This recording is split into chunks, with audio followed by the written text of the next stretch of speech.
You are now listening to the Checkmate Arcade Podcast, episode 232, recorded on July 8th, 2017, brought to you by Frigid Blast Studios.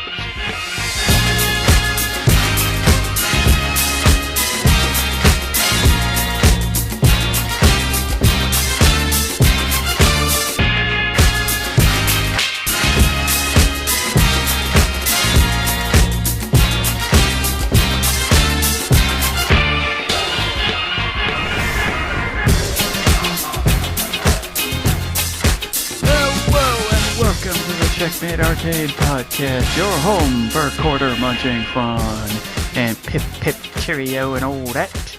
I've been over to jolly old England and now I'm back. My name is Stephen Boss, the Dark Boss Man. Me mateys, forget Ixalan. There be retro game booty up in the hills of Missouri. I'm MSU Hitman Jason Billingsley. What now? Retro game booty. Arr.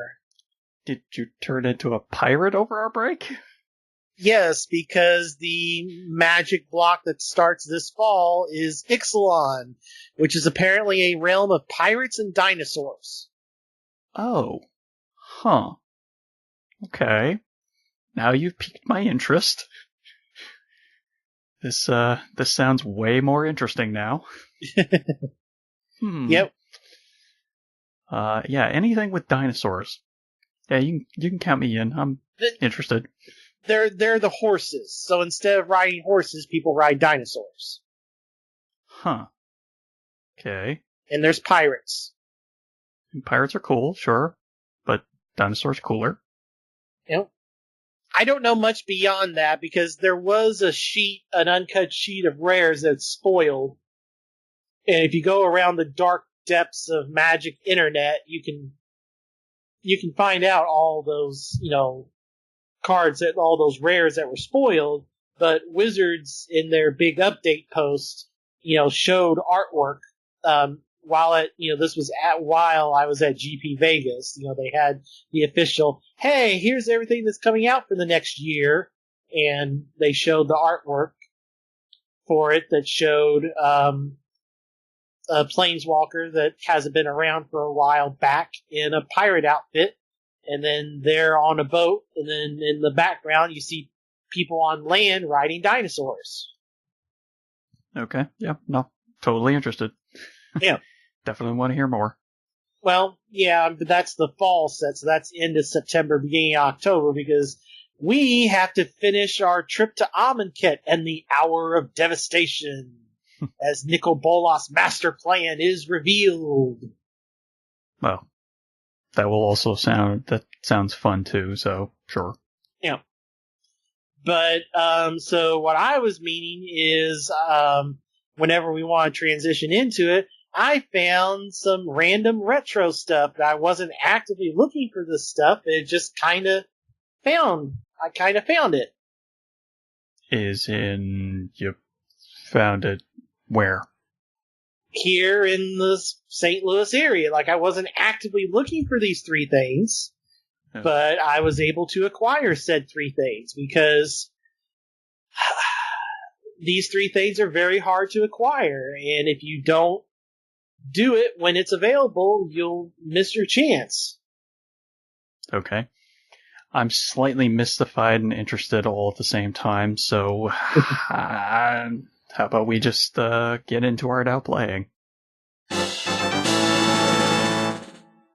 Alright, how about you unveil the giant mystery and stop beating around the bush for me? Okay, so obviously, if you've been on the show for a while, our 2013 Game of the Year was Fire Emblem Awakening. And, even though we're RPG people, we're late coming into the Fire Emblem series, so we're playing catch up. A lot of people. I kind of have played it for a long time. Well, at least since the US releases. Right, exactly. I mean, we essentially missed out on half the series before it started coming out here. Yeah, that was really odd. But Although Mafia did eventually bring it over. Well, they've remade the first two. Right. They've not remade any others yet, although there's requests for it. But anyway, so what has happened is though the actual games that did come out here, specifically, well, all of them really, the GBA ones, the DS one, and especially the GameCube and Wii games, the price of those games on the gray market has skyrocketed out of control. Oh, yeah. Fire Emblem Path of Radiance on GameCube has become arguably the most expensive GameCube game on the gray market that was given a full quote-unquote retail release. Okay. I mean, there are some random GameCube games out there, like there's some like Pokemon Bank thing that was like a Blockbuster exclusive or something that's worth more, but in terms of actual games released at retail, Fire Emblem, as far as I can tell, is the most expensive GameCube game now. It regularly goes for the $100 range. Huh. And the Wii one, before Awakening came out, and I know because I was always tempted, but I was like, well, I don't own a Wii, so why would I buy this game for a system I don't own? Fire Emblem on the Wii had dropped to $20.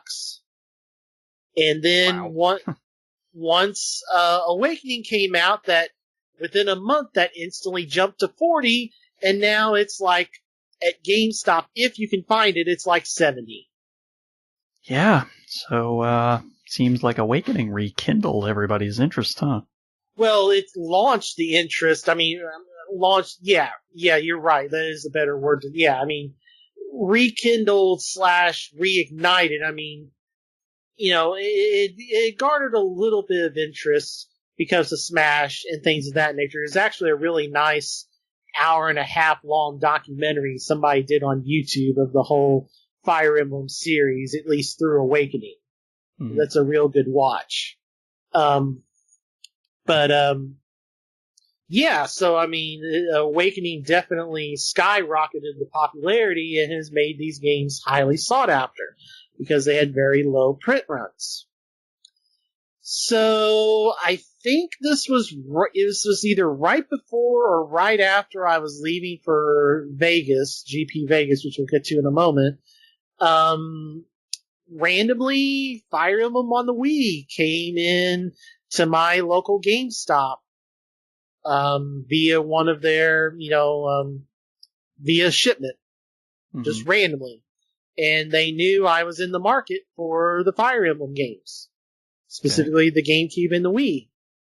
So I was able to utilize some discounts and stuff, and I was able to get Fire Emblem on the Wii with manual and an original case and a pretty decent disc for a little around like $55 with tax. Okay. Something like that. So yeah, I own Fire Emblem on the Wii and I tested it and it boots up fine and I have Fire Emblem on the Wii. Okay. So I hope you're going to sell it because that's probably one of the worst. No, I'm going to keep it because now we'll get into it in a second. I want to own all of the Fire Emblem games that released in the West. I mean, what happened with that game is there was a mistranslation. So in the difficulty modes, instead of what has been the rest of the series, normal, hard, I think that the hardest one is insane or something, or maybe not insane, but I don't know. But anyway, so they mistranslated the Western release, and instead of saying normal, hard, whatever, they put it easy, normal, hard. So if you go into normal on the Wii game in the Western release, that's actually hard mode. Yeah. Weird. So, like the documentary described, that one mistranslation severely hurt the game because people were like, well, I'm going to go play it on normal. And the reviews, hit it hard for being too hard. And that was because people playing it on normal were playing it on hard. Yeah. That's a real weird thing to have happen. Yeah. So, but, it's like, okay, well, I've got that. And then the Holy Grail of Fire Emblem, well, outside of the Fates Collector's Edition. So, other than that, the other Holy Grail of Fire Emblem is, of course, the aforementioned GameCube game. Mm-hmm. And then about a week or two ago, a couple of weeks after I got back from Vegas, and a couple of weeks after I got Fire Emblem on the Wii, someone traded in Fire Emblem on the GameCube to the same local GameStop. Okay. And instead of marking it, because when GameStop gets retro games in, they're supposed to mark it as, quote unquote defective to designate it to be shipped out to the warehouse in Texas. Right. They don't charge when they do that on retro stuff, but that's how they're supposed to do it. But they intentionally did not do it for that game and allowed me to come up that night and buy the game. Now, it does not have the manual, but it's an original case, the original inserts, and the disc is in good shape. I need to test it. I've got to hook up the GameCube to test it. That's a little harder to test than a Wii game since I have the Wii U. But I was able to get a boxed copy of that game, minus manual, for about $70. Oof. Whereas Still pricey. Yes, but it's not 100. I know, but still. And you're sounding like Ross, or Cheetor Lives. Sorry. Getting up there. I understand that, but you have to understand, since I've been looking for it, I've literally seen it somewhere to buy 3 times, counting this time that I bought it. When I went to Chicago for a Star City event, this would have been 2015, and Cheetor Lives and I went out retro game shopping after, I stayed a couple extra days, and we went retro game shopping on like the Monday, either the Sunday or the Monday after the Star City event. I forget which. We went to the big retro game store in Wrigleyville. Mm-hmm. And sitting there was Fire Emblem on the GameCube for $100. That was the first time I'd ever seen it for purchase since I had bought Awakening. And I just was like, I don't have the money, I can't do it. The second time I saw it for purchase was a few months ago at V-Stock here in St. Louis. And this copy, I don't remember if it had the manual or not, but the disc was a little scratched. And V-Stock doesn't do returns. Oh, well, we'll get you a different copy of the game. We'll exchange the copy. They don't do returns. And even if you can get them to do a return, they won't refund your money. They'll try to do store credit or something. Right. And it's like, look, how are you going to get me another copy of that game? That game is insanely hard to find. Well, that's the policy. So I was like, okay, well, I guess you're not making a sale then. And I walked away from it. Was it for a decent price? Or? It was $90. Yeah, no, not for a questionable copy. Yeah. $90 for a questionable copy? No. Yeah, no. With no return policy. So, yeah. Nope. So, getting one for $70 with a return policy and in better shape, all it's missing is the manual. Yeah, that's definitely a better deal. Yes. Still not great because, again, it's missing the manual and it's $70. Okay, a disc-only copy on Amazon is $90 plus, so... Well, that's just insanity. Well, that's the market for GameCube! Again, that's just a little bit insane.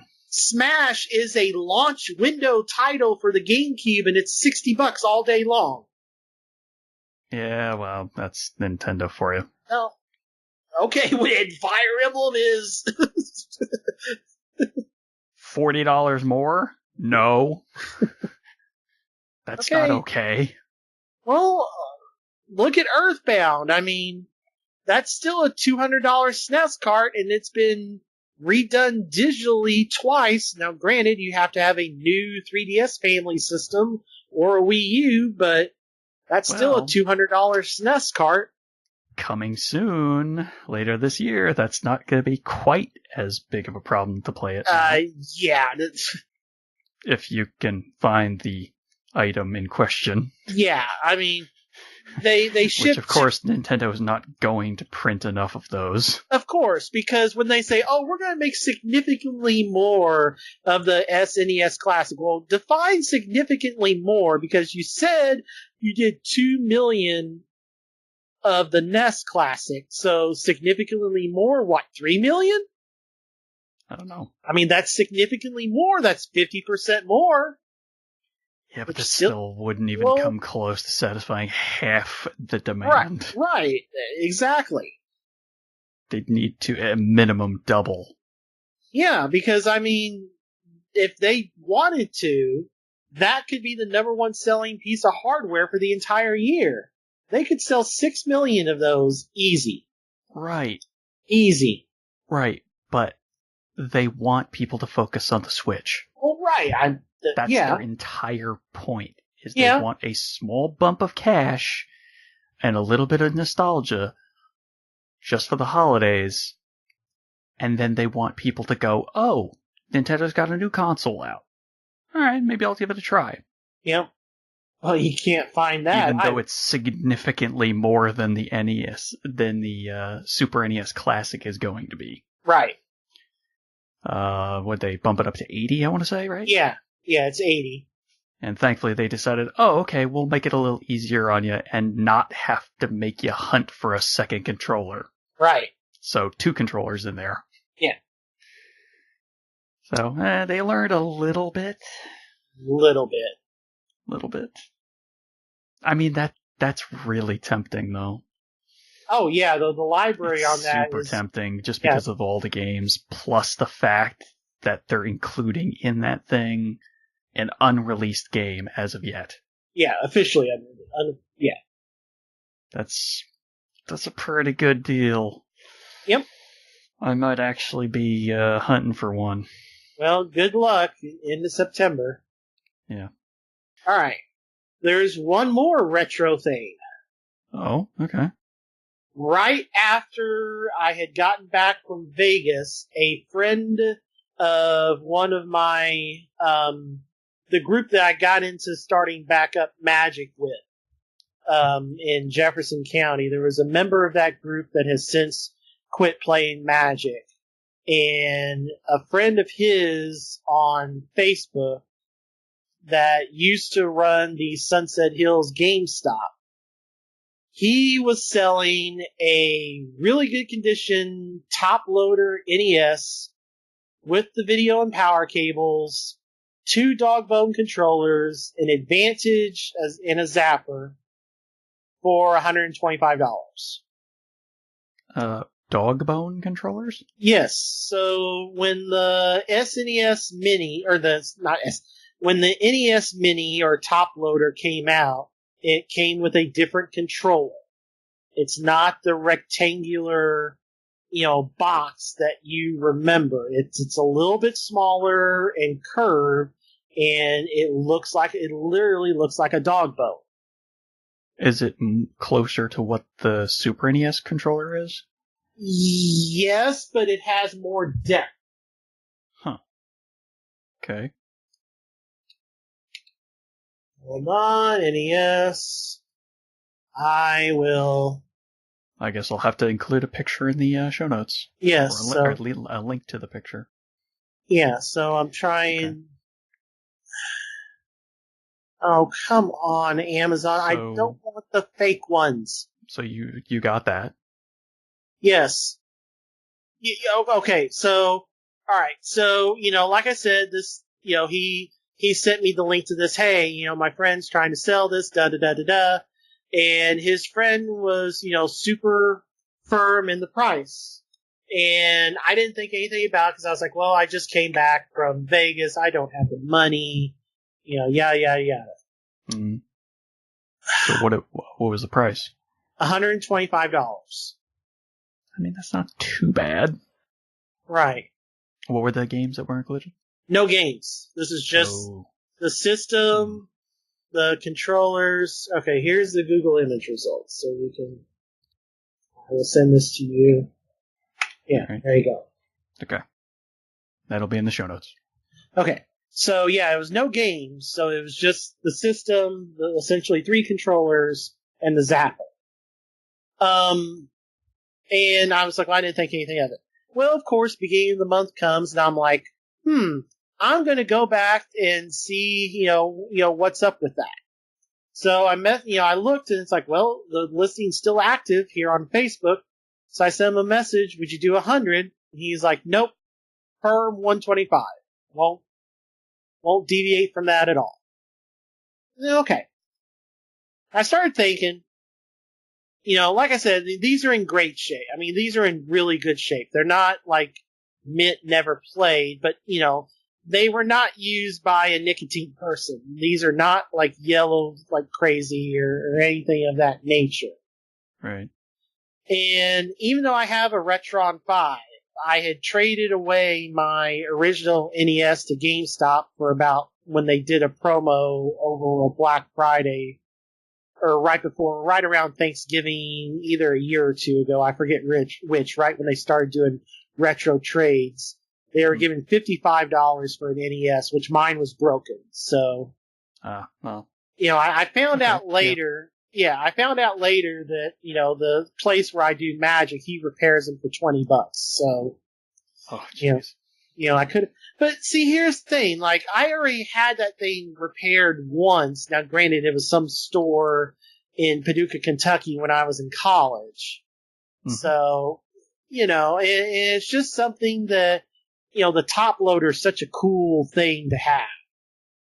Like, that's the NES that really works well. The only bad thing about that thing is it doesn't have the video, the AV ports. It only does the coax connection. Oh. Unless you mod it. Or have someone mod it for you.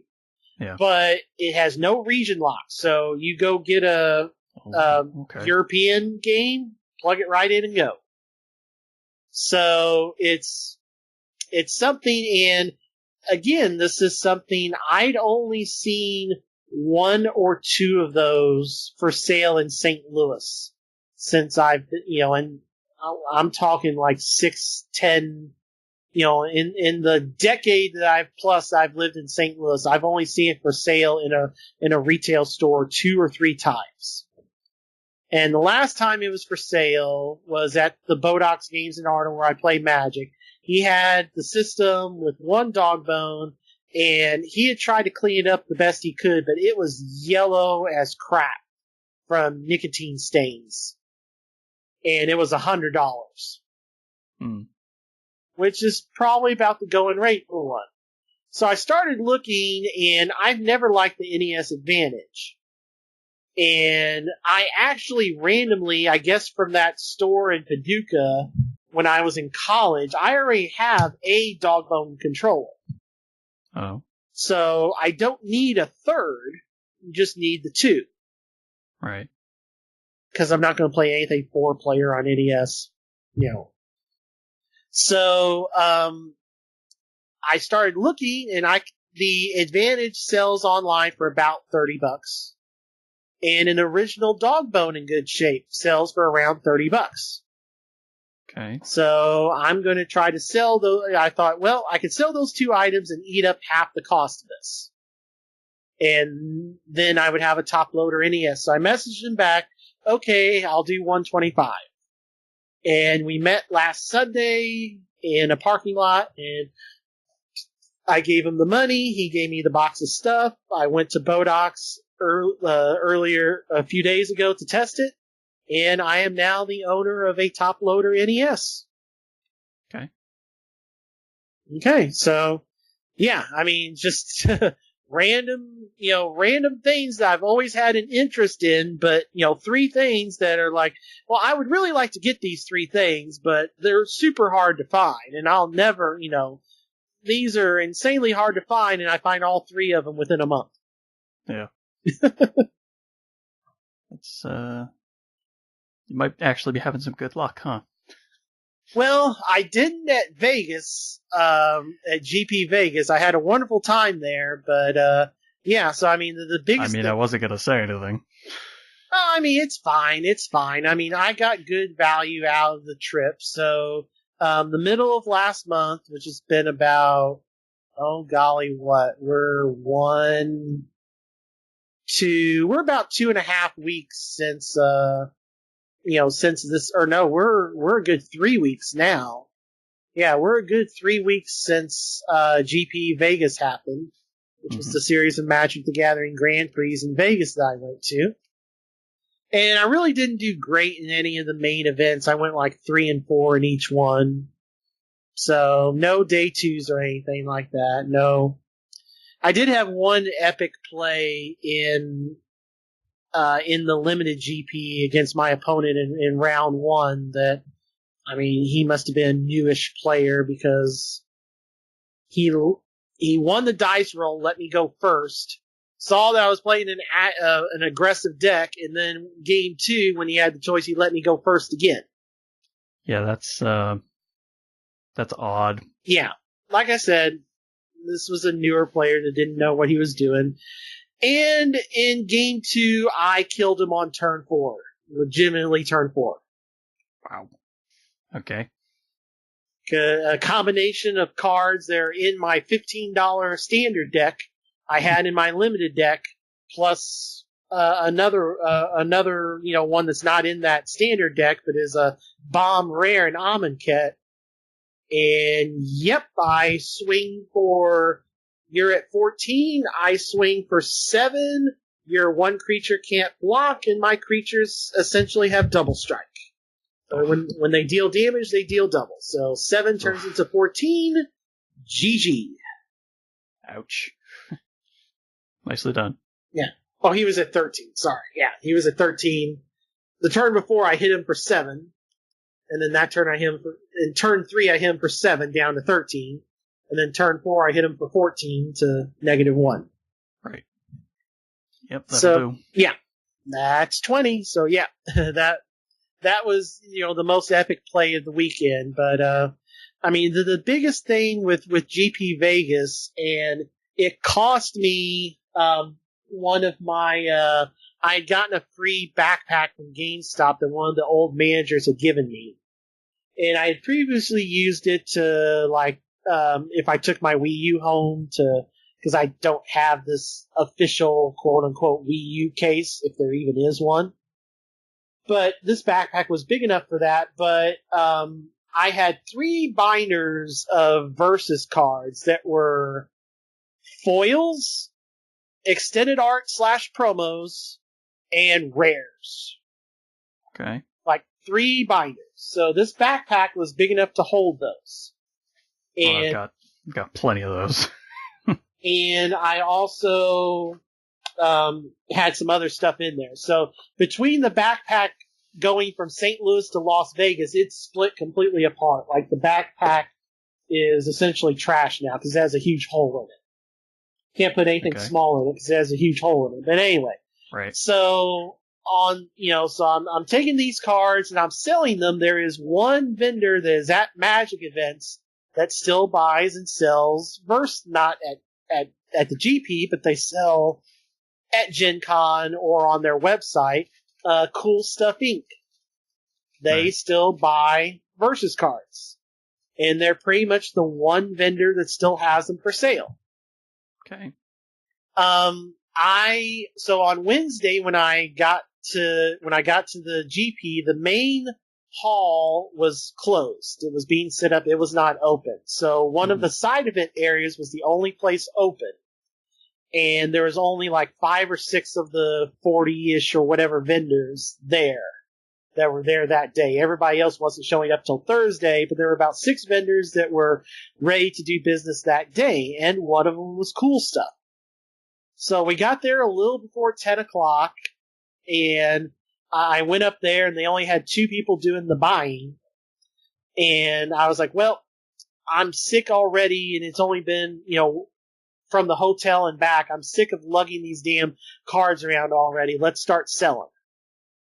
And I sat down, and thankfully I had everything organized by set.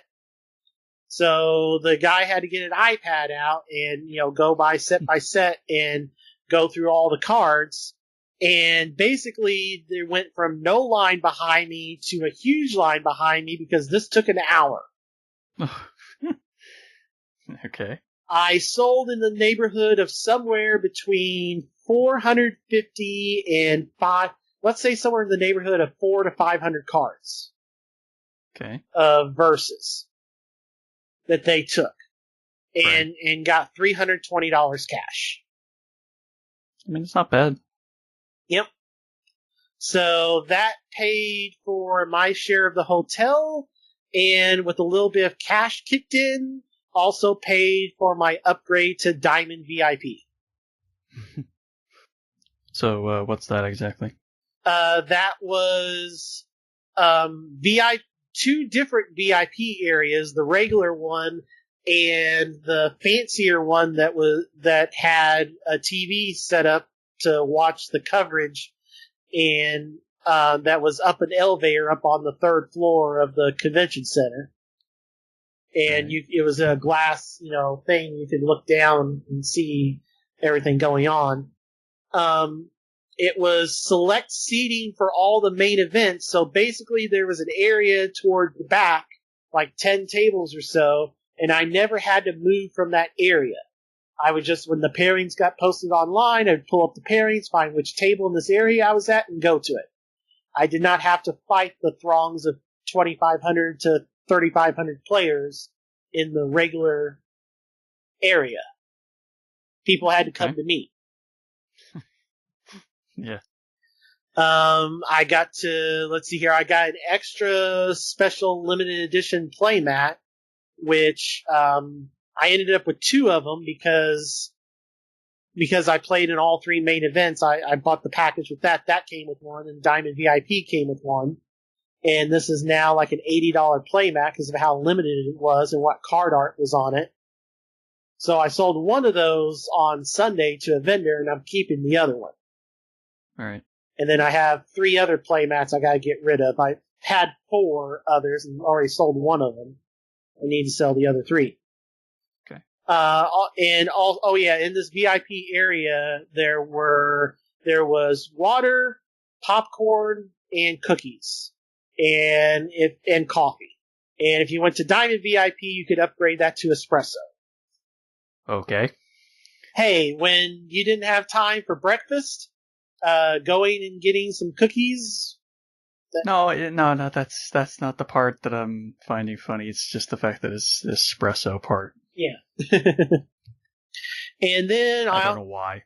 And then I also got to go to the Diamond VIP exclusive party on Friday night and meet and talk with a bunch of Magic content / Channel Fireball Pro players. Well, looky here. We got Mr. VIP, huh? I didn't talk to any of the Channel Fireball people. I concentrated with the YouTube creators. Loading Ready Run, Tolarian Community College professor, and the 2 biggest Magic cosplayers out there. Right. So, and then also Marshall Sutcliffe that hosts the #1 limited focused Magic podcast and also does coverage for Wizards of the Coast, with the GPs and Pro Tours and stuff. So, got a bunch of pictures and had a lot of fun. I got to go to another party on Thursday night that was open to anybody, and I got to get in a free draft of Conspiracy 2, Conspiracy Enter the Crown, and open, for free, the second most valuable card in that set, and got to sell that, so. Alright. Yeah. How old was that set? It came out last fall. Okay. It's not a main storyline set. It's one of the bonus sets. Basically, it's meant to be drafted and then played multiplayer. It's something they came up with a few years ago, and then they made a sequel to it. It's essentially you drafted at a table of 8, and then you play 2 1v1 games. Like the 8 people split up into pods of 4 and play against each other all at once. Right. Okay. And then there are different effects than a normal Magic game based around those interactions. But yeah, so had a lot of fun in Vegas. I mean, I didn't get super well. A couple of the side events I did well enough to get me like a t-shirt, fat pack, and a box, which I need to sell the fat pack and box. I haven't done that yet. Okay. And then I pretty much didn't play Magic for 3 weeks because once I got back, my primary job, the manager went on vacation after I left. And my second job got really busy. So, and I had to work there a bunch. So yeah, I didn't get to play Magic for 3 weeks. Until the last 24 hours, because the aforementioned before earlier Hour of Devastation, this weekend is the pre-release for that. Oh, okay. So I didn't realize that was the set that was pre-release. Yes. So Amonkhet was the set that came out a few months ago, and now we're in the second half of that story with Hour of Devastation. Oh, so it's only a 2-parter? Yeah, the Magic sets right now, the blocks are 2 parts. Okay. They got rid of the 3-part ones a couple of years ago. Okay. And so in the last 24 hours, I've done 2 pre-releases at Bodox Games, and I've gone 7-1. Pretty good. I went 4-0 at the midnight and 3-1 today. That's pretty good. Yep. I am rather pleased. So I got a total of 16 prize packs. What do you think of the set so far? The limited is always determined by rares. But I think this set even more so. Like, there are just, like, some bomb rares that... basically, it's the gods. So, like, we have a new string of gods in this set as well. Right. I'm just looking for your overall ballpark impressions. It's slower than Amonkhet by itself. It's still really fun. I don't know if it'll be as fun as Amonkhet solo, because Amonkhet, granted, there was Glorybringer. If you played against somebody that had a Glorybringer, it was like, ugh.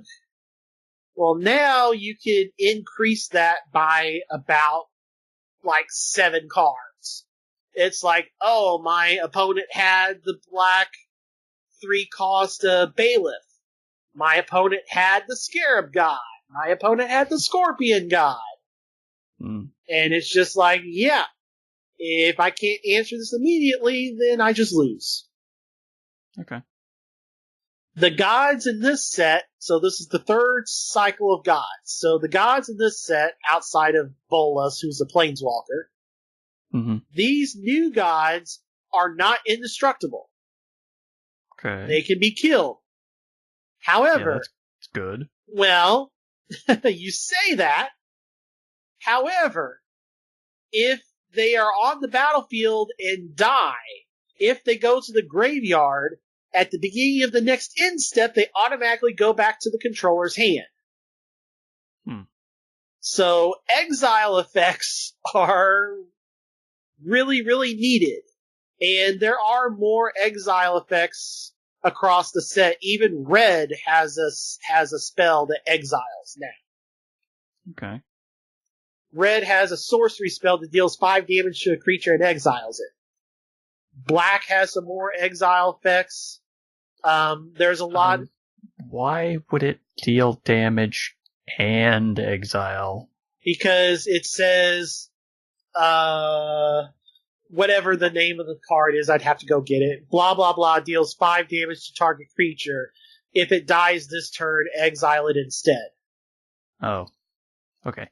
That makes a little more sense. Like, why would you just deal damage and then exile? Because the exile is the more important part of that. Well, yes. I mean, it deals damage if the creature would die. instead of going to the graveyard, it's a replacement effect in Right. Exiles. Now that makes more sense. Yes. Okay. And there's a lot more creatures and stuff there, like when this enters play, exile card from opponent's, from a graveyard. There's a lot more exile effects because of that. Right. And a really crappy black common for Amonkhet becomes really good now, because for a single mana, you can exile 3 cards from an opponent's graveyard. Like, that card was nearly unplayable in Amonkhet just because it was like, okay, who cares? But now it's like... Yeah, that's pretty good. Yeah. So, you're having fun with that? Yeah, I'm having fun, and... Okay. I guess that does... that gets Magic done, and I did the retro game stuff. I need a hot tag here, Steven. Alright, so... So... What? I don't know where I should even start. Should I start on PC real quick? Because there's only one thing there. Sure. Go ahead. Alright. Let's talk creepy puzzle solving, because that's what The Room 2 is for PC. It's also available for mobile as well, and it's been around for a while. The Room 2 follows directly after where the Room 1 left off. You're still running around in odd rooms trying to solve puzzles. Only this time, the puzzles can span the entire room. So instead of just focusing on one thing in front of you, like a table with a box on top of it, now you can zoom out and there's an entire room worth of items that you can start looking at. Inside those rooms, there's usually 2 to 3, sometimes 4 different things to look at and different puzzles to solve in different orders. So that's kind of where the downside comes in, is sometimes it's a lot harder to determine what thing you should be focusing on for where you should start the puzzle solving, because everything in that room needs to be solved before you can move on. So sometimes you're focusing on the wrong thing, that's unfortunate. But it's also, it's much, much creepier than the first game as well. The Room 1 was about 99% puzzle solving and maybe 5% atmosphere and 5% creepy. And that was maybe all at the end, really. So it was a real small amount. The second game ups the creepy factor by about 300 or 400%. Every time you solve a puzzle and get sent to a new room, it gets really creepy. And the ending to it is rather creepy as well. The Room 2 actually completely closes the storyline that starts in the first one. So I don't know exactly how the third game fits in, because there is a third room, the Room 3. But I don't know when they're going to be releasing that on PC. I'm hoping they'll release that next year, but I don't know. Because it seems like it's been about a 2-year release cycle for each one. And the Room 2 came out last year. So hopefully next year we'll have the third one. But we'll see. It's creepy. It's so creepy. Like, unnervingly creepy at times. It's like, nothing actually happens, per se. But it just gives off that vibe. Like, I don't know if I want to be in this room at all, because the shadows seem to be alive sometimes. And that's kind of an unnerving feeling. But I finished it with a hell of a lot of hints thrown in because, like I said, those puzzles, sometimes it's hard to figure out where you should be focusing. I'm like, okay, I think I did everything here, but now I don't know what to do with this doodad that they gave me. Should I be focusing on the thing in front of me? Should I zoom out and move to something else? So that hint system is very, very helpful for that.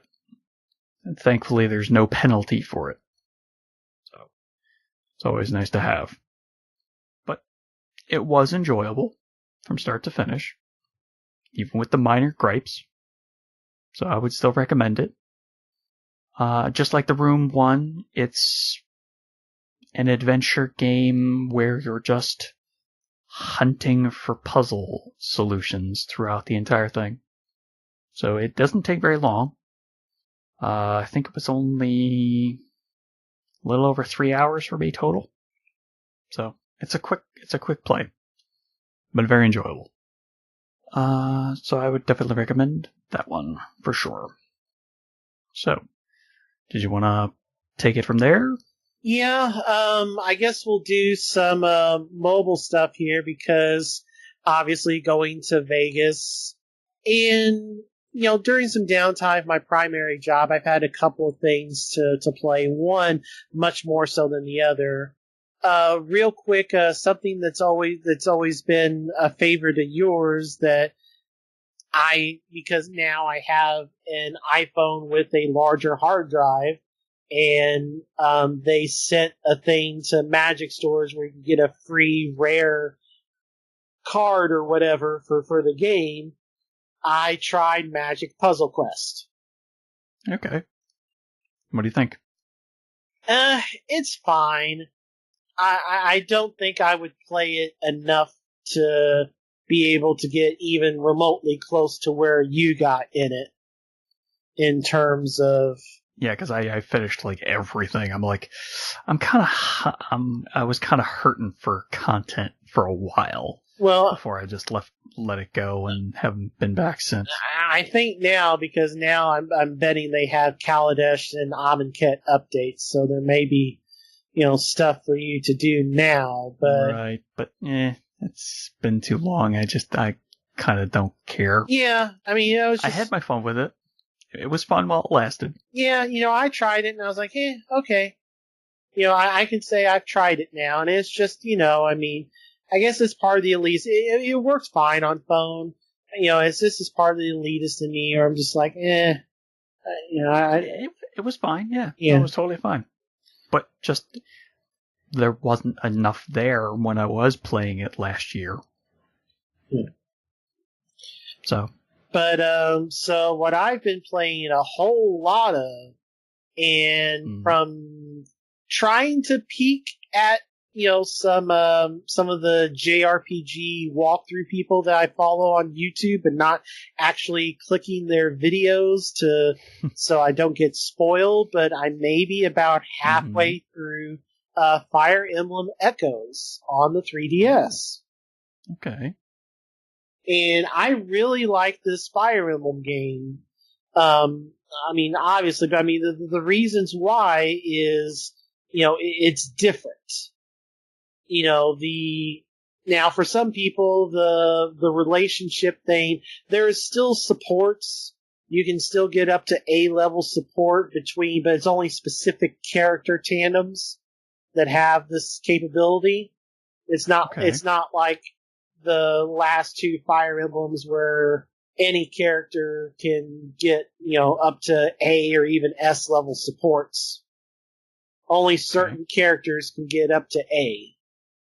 So does it just not even happen, or does it stop at B or something? No, you can get to A, but that's it. There's no, there's no getting to S to marry them. There's no kids. Because this Echoes is a remake of the second Fire Emblem game for the Famicom, Fire Emblem Gaiden. And much like other second games of different series from Japan in the NES era, Simon's Quest, the Mario 2 fiasco, Zelda 2.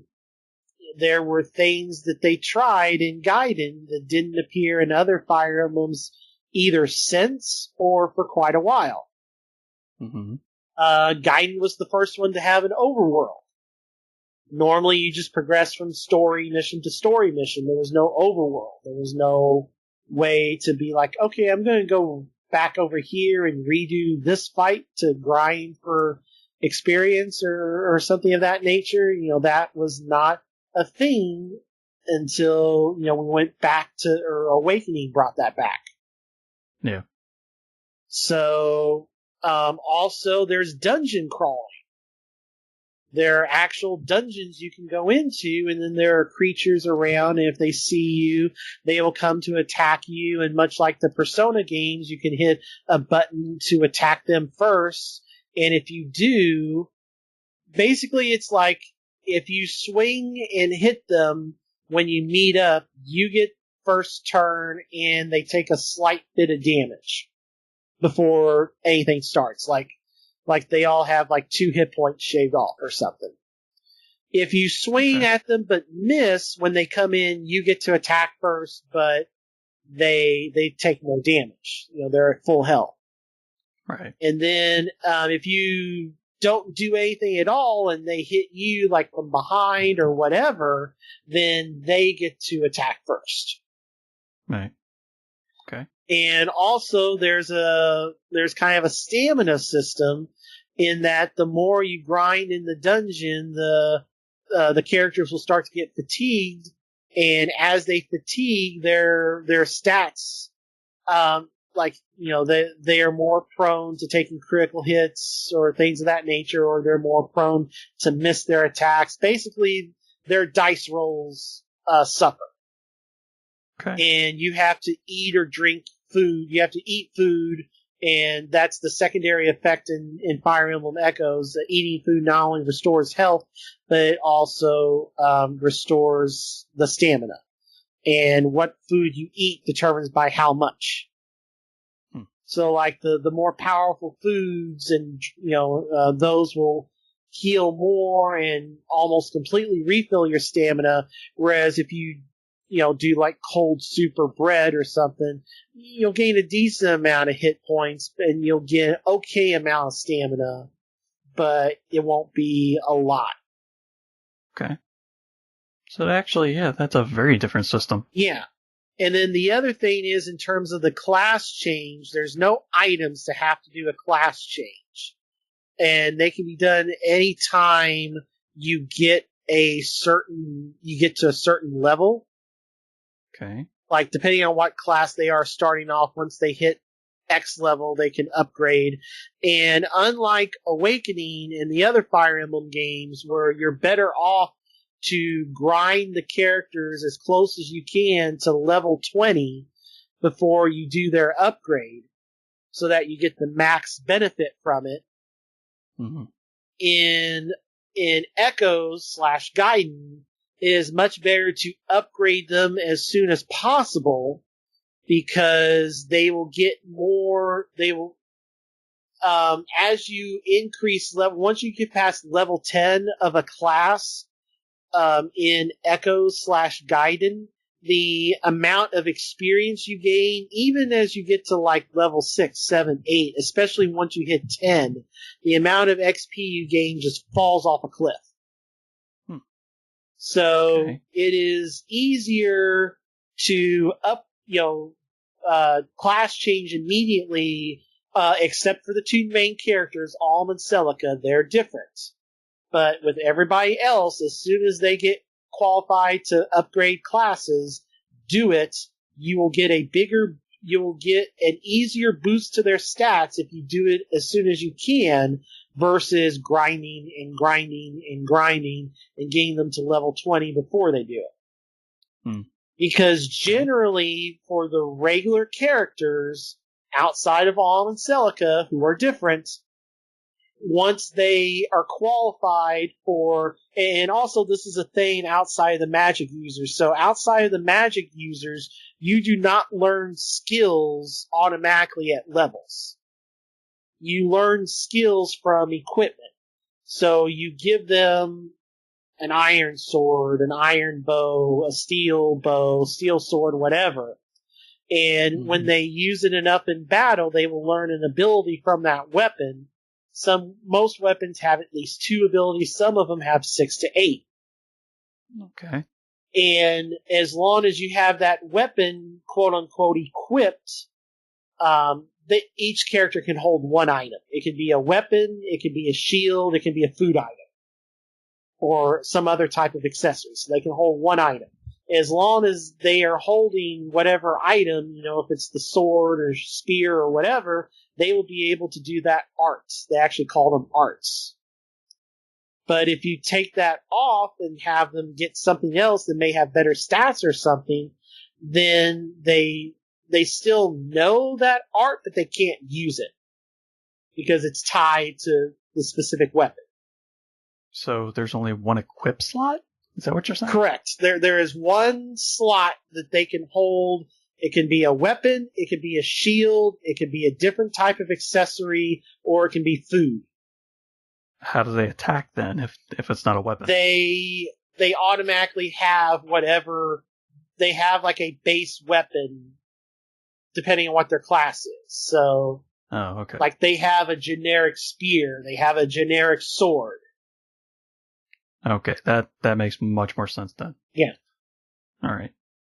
And then there is a forging system to where you can upgrade the stats of the weapon by paying silver or in some cases gold.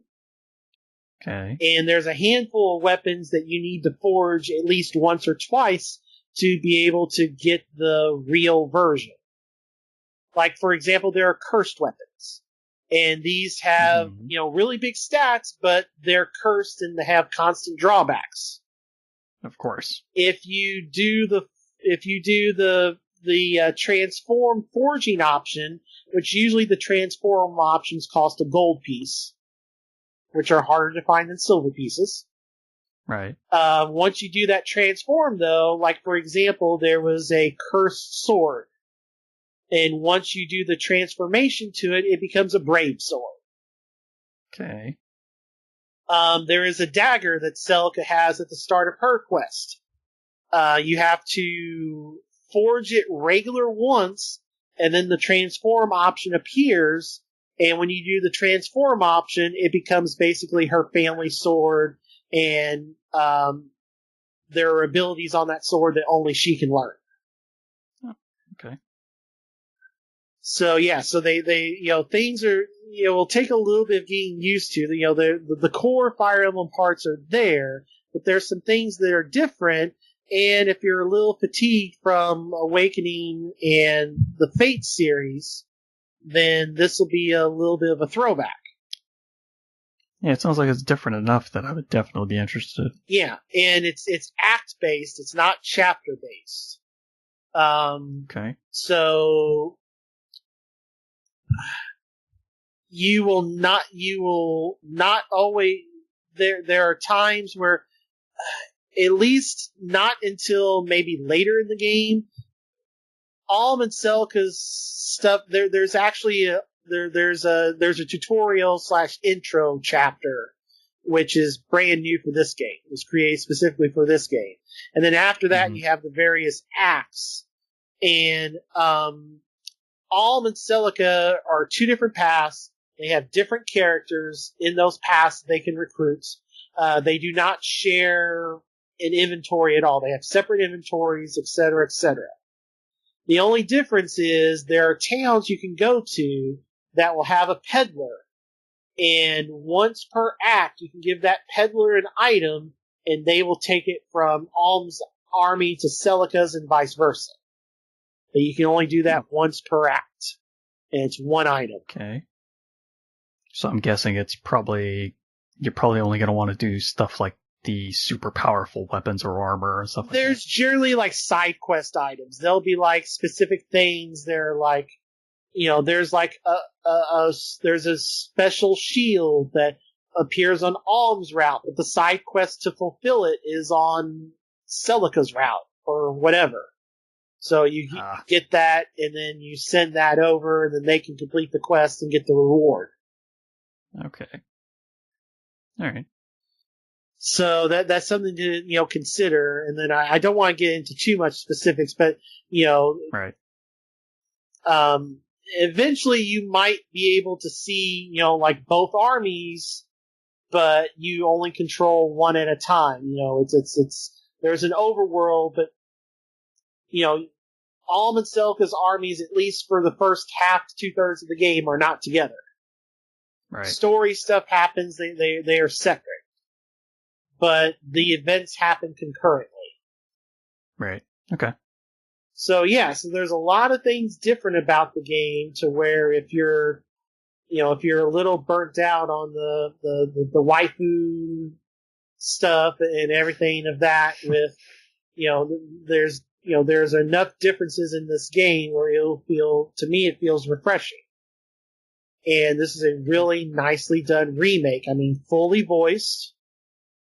Okay. Yeah, I mean, more voice. There's probably more lines of voice in this game than there is even in like Awakening.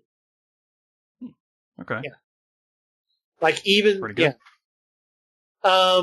there's no like camp or anything, so the support conversations like the older Fire Emblems happen when they're on the field.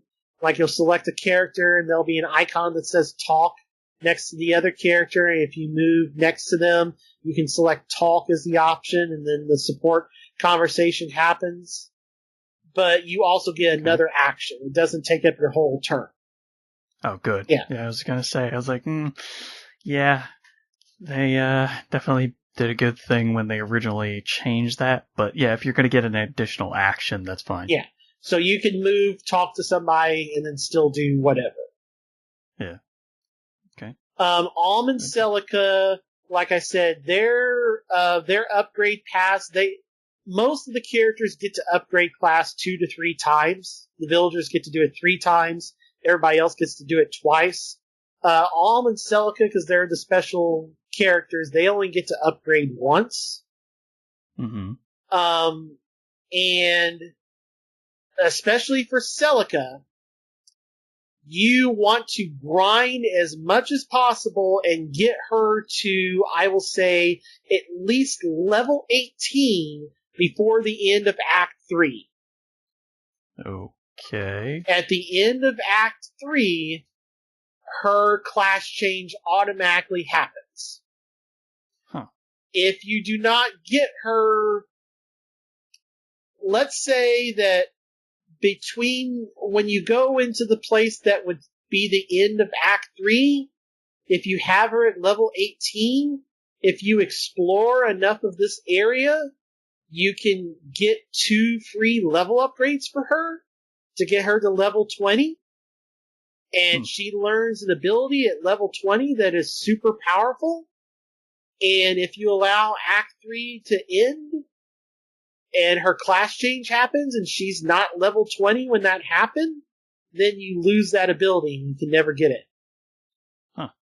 Alright. Same thing with Alm. Although for Alm, his class change occurs in Act 4, and it's optionally triggered. So other than Celica that I just mentioned, the deity of the realm that all the characters you control are from, there'll be dungeons where there is a shrine to her. And if you fight your way to that shrine, you can then just go up and do the class change. That's how you do the class change. Okay. Celica is the one exception. Right. But some of these dungeons, there'll be fountains that will get like 2 to 3 uses. And you can be like, oh, well, this is the fountain of speed. It increases speed. Or the big ones to note are the ones that are like, this is the fountain of knowledge. So that's a full level up. When you find those fountains, or you get for finishing side quests the golden apples, which do the same thing. You eat them, you gain a level. Always give those to Alm and Celica, because they need the level ups the worst, and they're the hardest ones to level up. Okay. And you want to get them to level 20 before you class change them. Right. Okay. Everybody else, like I said, as soon as it happens, plan out a trip to the nearest dungeon that has a shrine and go do it and class change everybody. So, in terms of combat, is it similar? Yeah, it's to the previous games? Yes. Yeah. So it still goes by the weapon triangle? It doesn't actually have the weapon triangle. That's another different thing. That wasn't added until later. Okay. There's more of a thing. There are still like sword and spear people are weak against armored characters. Unless you have an armored character of the same class, or armored characters are really weak to magic. Okay, yeah, that is pretty still similar to what it is currently. It is similar, but it doesn't have the exact triangle. Right. It's very similar, and before you initiate a combat, you can see what the estimated damage they would take versus you would take. Right. But it's not this. Well, I mean, that's always. That's something they've had for a long time. Right, that's something they've had for a long time, but it's not the exact triangle that came in the games that we're used to. Right. Okay. The other thing is, there are magic spells, so there's no weapon degradation. Weapons don't break; they don't have a set amount of uses. On magic, the drawback to magic, instead of them having a book that eventually wears out, magic costs life. So the more powerful the spell, the more life it costs to cast. That's risky. For some people it costs, like the spell will cost 1 hit point to cast. There are some more powerful spells that will cost 2, 3, or 4. There's some of Celica's that cost like 10. Oh, jeez. But they're really powerful. So generally on magic users, you will want to either have their item be food, or a shield, or some type of accessory that regains life. Yeah. There are some accessories that regain life. So you generally want your magic users to have one of those 3 things. Yeah. And generally your melee people are going to have a weapon or a shield, so they can learn the abilities. Right. Okay. So it sounds just different enough that I am extremely intrigued. Yeah, and they have pretty cool amiibo support too, if your system supports that. Yeah, well, original XL here. Yeah. So, no. Okay. But I'm really enjoying it, and like I said, if you're a little burnt out from Awakening and Fates, I think there's enough differences in this that you're really going to enjoy it. It seems like a nice story. The gameplay is really cool. Of course, I'm going to have to mention the DLC. Mm-hmm. So the last monster trade I did at GameStop, well, not the last one, the one I did in May. I had so much extra, I was able to buy some Nintendo credit, and I bought the Season Pass. Okay. So the Season Pass, as you may have heard us mention, or you may have seen it before, costs more than the actual game. Yeah, okay, now I remember. Yeah. That was real weird. So I'm going to say this. At least half of that DLC is super useful. Mm-hmm. So there's like the 5 different packs, and there's like some free items. But there are the packs that give you access to some maps and dungeons that allow you to grind. There's like a lower level one, and then a higher level one. The higher level one is too high for even me right now. Because I tried one of them and I was like, oh, this is bad. I'm going back to previous save. So there's some cool stuff there, and it actually helped. How high was the level?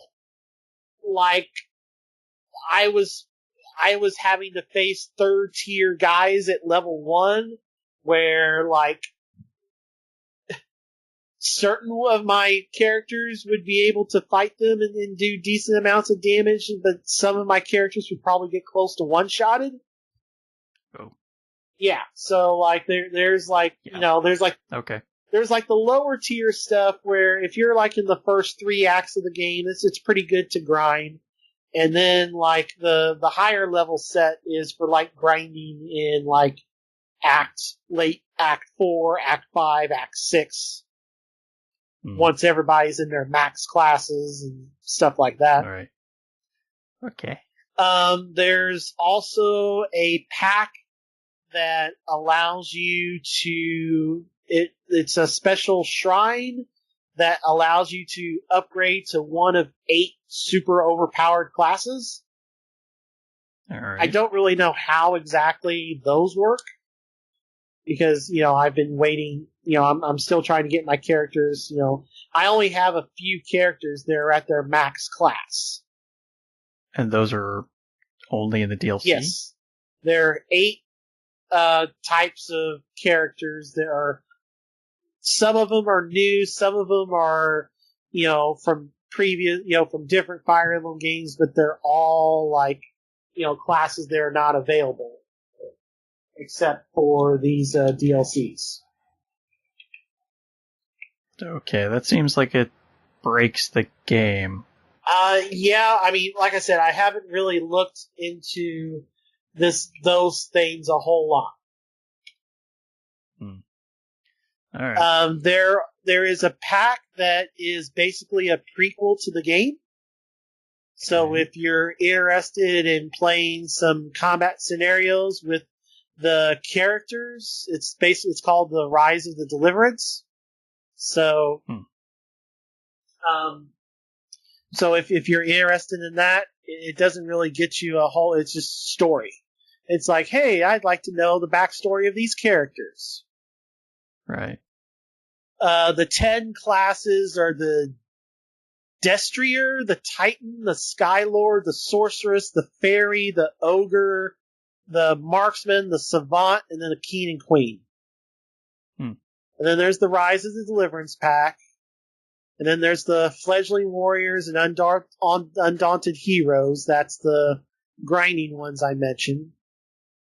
And then the 5th pack, which is the newest one, and is the most useful, is the Cypher Companions pack. This is a 2-part thing where you get 4 characters total, 2 each. Basically, whichever character you play it as, those characters are in that player's army. So generally, you would play one half of it as Alm and one half of it as Celica. These are characters that are from the Fire Emblem card game in Japan. And they're super powerful, like, you want to get them as soon as possible in either generally like Act 3 if you have this, because they start as the top tier class, and they'll instantly be like one of your most powerful units. Okay. So basically pay to win? Maybe a little bit. Well, no thanks on those. Okay. Oh, one last thing. The different like Falcon Knight, all the female Pegasus riders. Mm-hmm. Although they are slightly weaker to bow and arrows, unless the bow and arrow user has the ability anti-air, they are not one-hit kills like they are in most of the other Fire Emblem games. That's good. Yeah. So basically, you just need to scan the different bow users. As long as they don't have anti-air, you don't have to worry about your flying characters getting one-shotted. Okay, that's a nice relief, because sometimes you put them in a position where you're thinking, oh, okay, this should be fine, and then a bow user comes out of nowhere. That's the worst feeling. Right. So, you're having fun with that? Yeah. I'm really enjoying that game. They did a phenomenal job, and I mean, it sold fairly well in its first month. I'm a little afraid that this, might not sell as well as Fates or Awakening, just because the 3DS is on its downswing.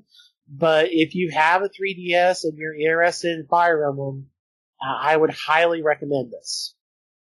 Yeah. Okay. Good to know. So now that you're done with Fire Emblem, how about we talk more Fire Emblem? Okay. I'll briefly mention Fire Emblem Heroes for mobile phones and tablets. Yeah, I need to log into that to get all these free things. I haven't logged into that thing in months. Yeah, I continue to log into it daily to get my daily stuff.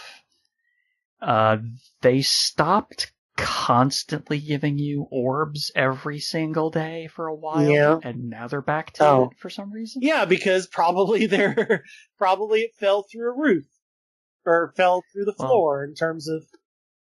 It seems like they're back to giving you at least 1 or 2 orbs per day now. Okay, so I'm okay with that. The last couple summonings I had have not been great, to say the least. Nothing really worth using in the slightest. Yeah.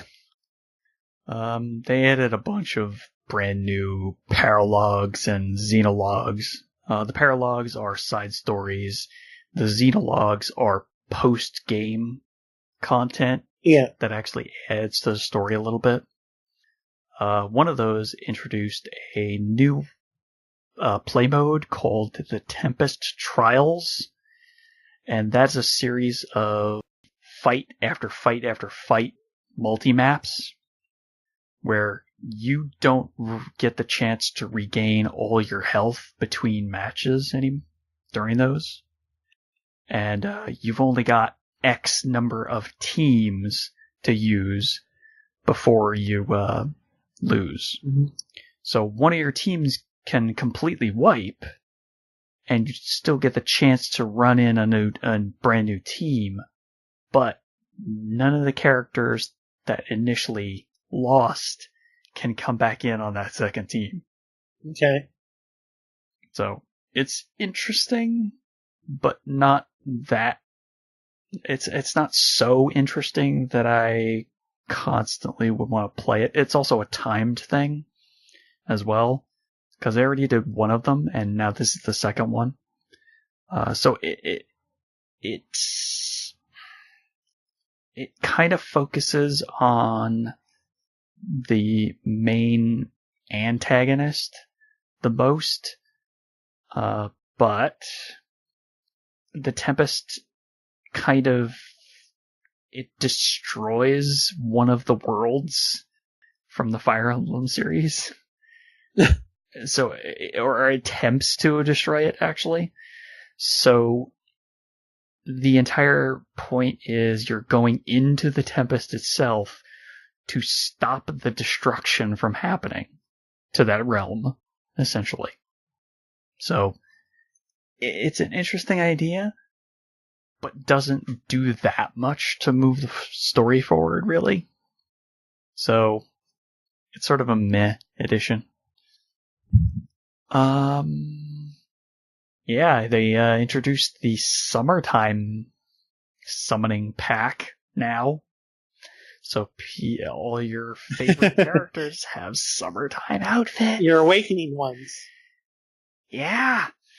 Isn't that great? 'Cause I sure don't care. Yeah, I didn't either. Yeah. It's about as dumb as the Easter one. Yeah. And the bridal one. Mm-hmm. Which was even worse. It's slowly pushing me away. But speaking of getting pushed away, Fire Emblem Fates Birthright. I finished chapter 14 and then kind of put it down for like weeks on end, and I'm just like, why am I forcing myself to play through a game I just don't care about the story? And the side content keeps pushing me away as well. So I'm done with the game at chapter 14. finished that chapter. And yeah, no, that's about as far as I'm going with it. Approximately halfway through the game. So, yeah. It was all the side stuff. The actual combat was perfectly fine.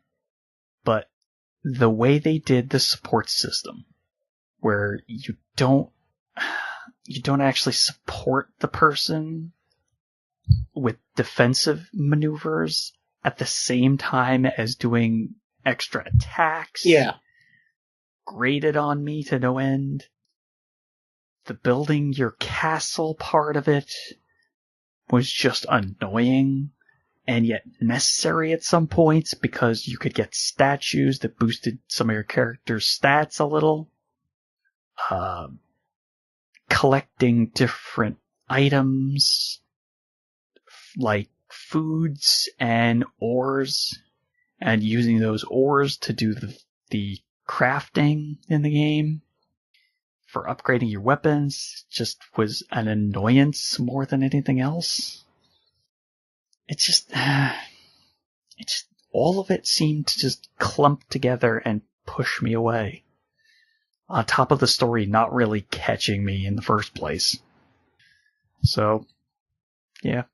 I'll never know what happens to those two realms until I ask you what the hell happened in the story. So, my world stays in flux of, are we gonna win? Are we gonna lose? I don't know.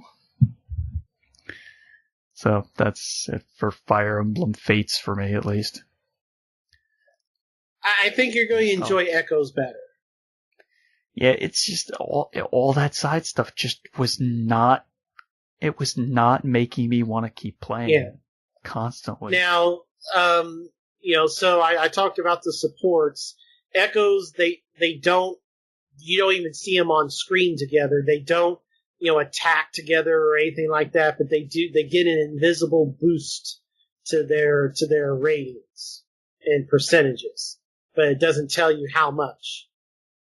But, like, before combat happens, if you're the one initiating it, in the upper left-hand corner, you'll see the profile pics of the different characters that are giving you a boost. Okay. And like I said, there are specific character pairings that get the supports. It's not every character gets a support from every character. Right. Okay. Alright, so that's all my Fire Emblem talk for this week. So what else we got? Well, didn't you have one more 3DS game? Oh, well, I mean, I was just clumping all the Fire Emblem stuff together, but if you want to go into another 3DS well, yeah, I mean, they'll finish this up on mobile platforms or handheld platforms. Okay. Alright, well, so instead of playing Fire Emblem Fates Birthright, once I popped that out, I immediately put in Pokemon Sun for the 3DS. And I have been enjoying my time playing Pokemon Sun so much more than Fire Emblem Fates.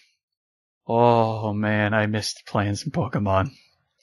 Oh, I had to go with Rowlet because an owl made of grass is just insanely cute.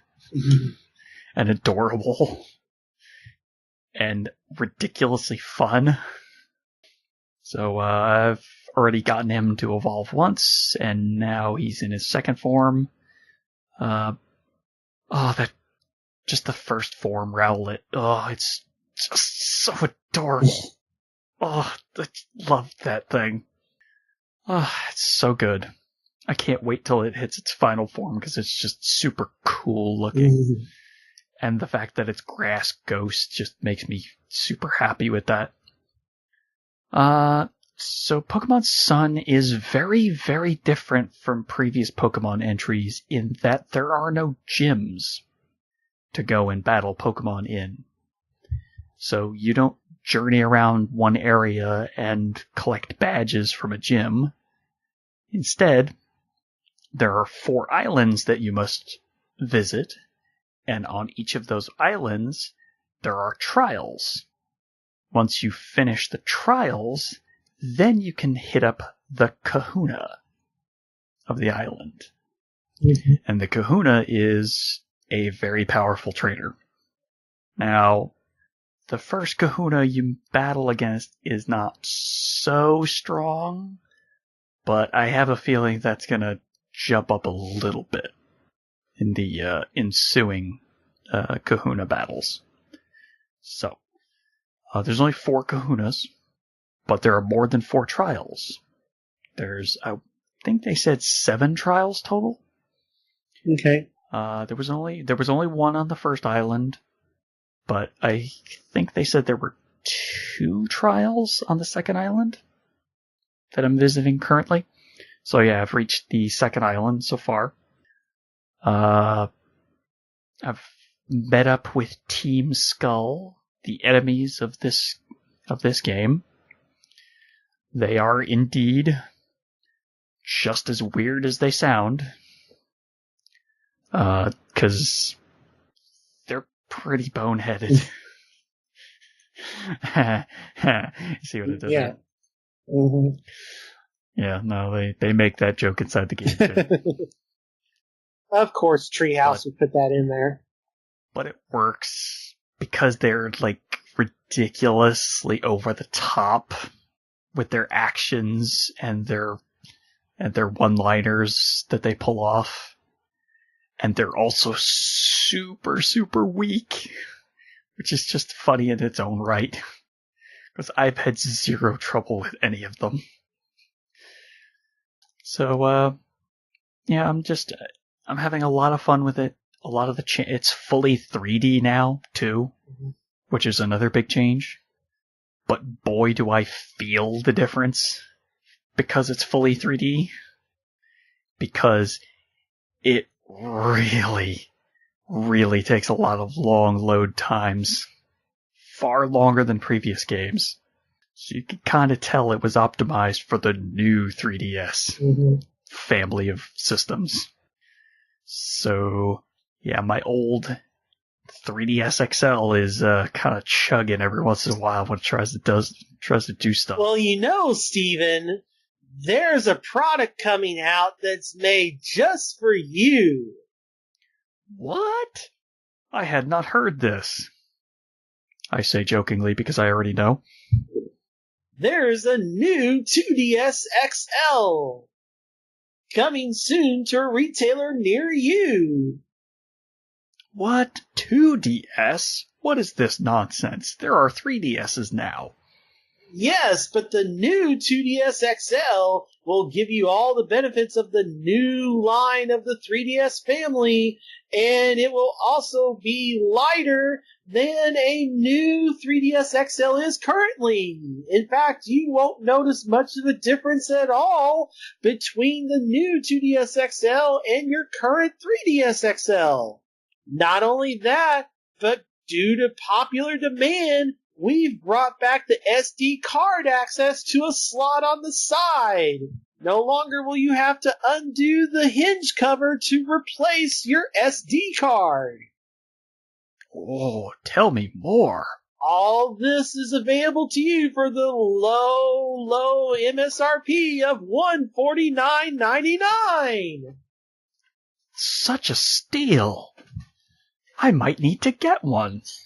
In all seriousness, I probably should. Because it actually looks awesome. The way they did that color scheme. And you'd be able to play Fire Emblem Warriors this fall. And Pokemon Sun would actually run better. Yes. Because it is a faster chip inside of it. So would Smash and a lot of other games, yes. I don't have any of those that would take advantage of that just yet. But yeah, Pokemon Sun really chugs on the original 3DS XL. Man, is it noticeable. Man, I miss my it drops frames like crazy sometimes in battle. I miss my Persona one, but I am glad that I did the upgrade. Oh, so you do have a new 3DS line. Yeah, I got one before Fates. Okay. Specifically because of the amiibo support. Right, I didn't remember that it was a new line 3DS. Yeah, I got the GameStop exclusive Hyrule Warriors one. It's got the Triforce logo on it. Right, yeah. Okay. Remember the video I sent you where the female tech reviewer went through like 8 different 3DSs and which screens were in which one, and remember that thing? Right, yeah. Yep. Yeah, I remember watching it. Okay. So, yeah, it seems like something I would want to grab just for the fact that it would run just so much better. I don't know why they did that. It's so weird that they did that split. Did the DS Lite, outside of it had online connectivity, which the DS Lite didn't, I never had a DSi. The DSi actually did have a slightly faster processor, but nothing ever really took advantage of it.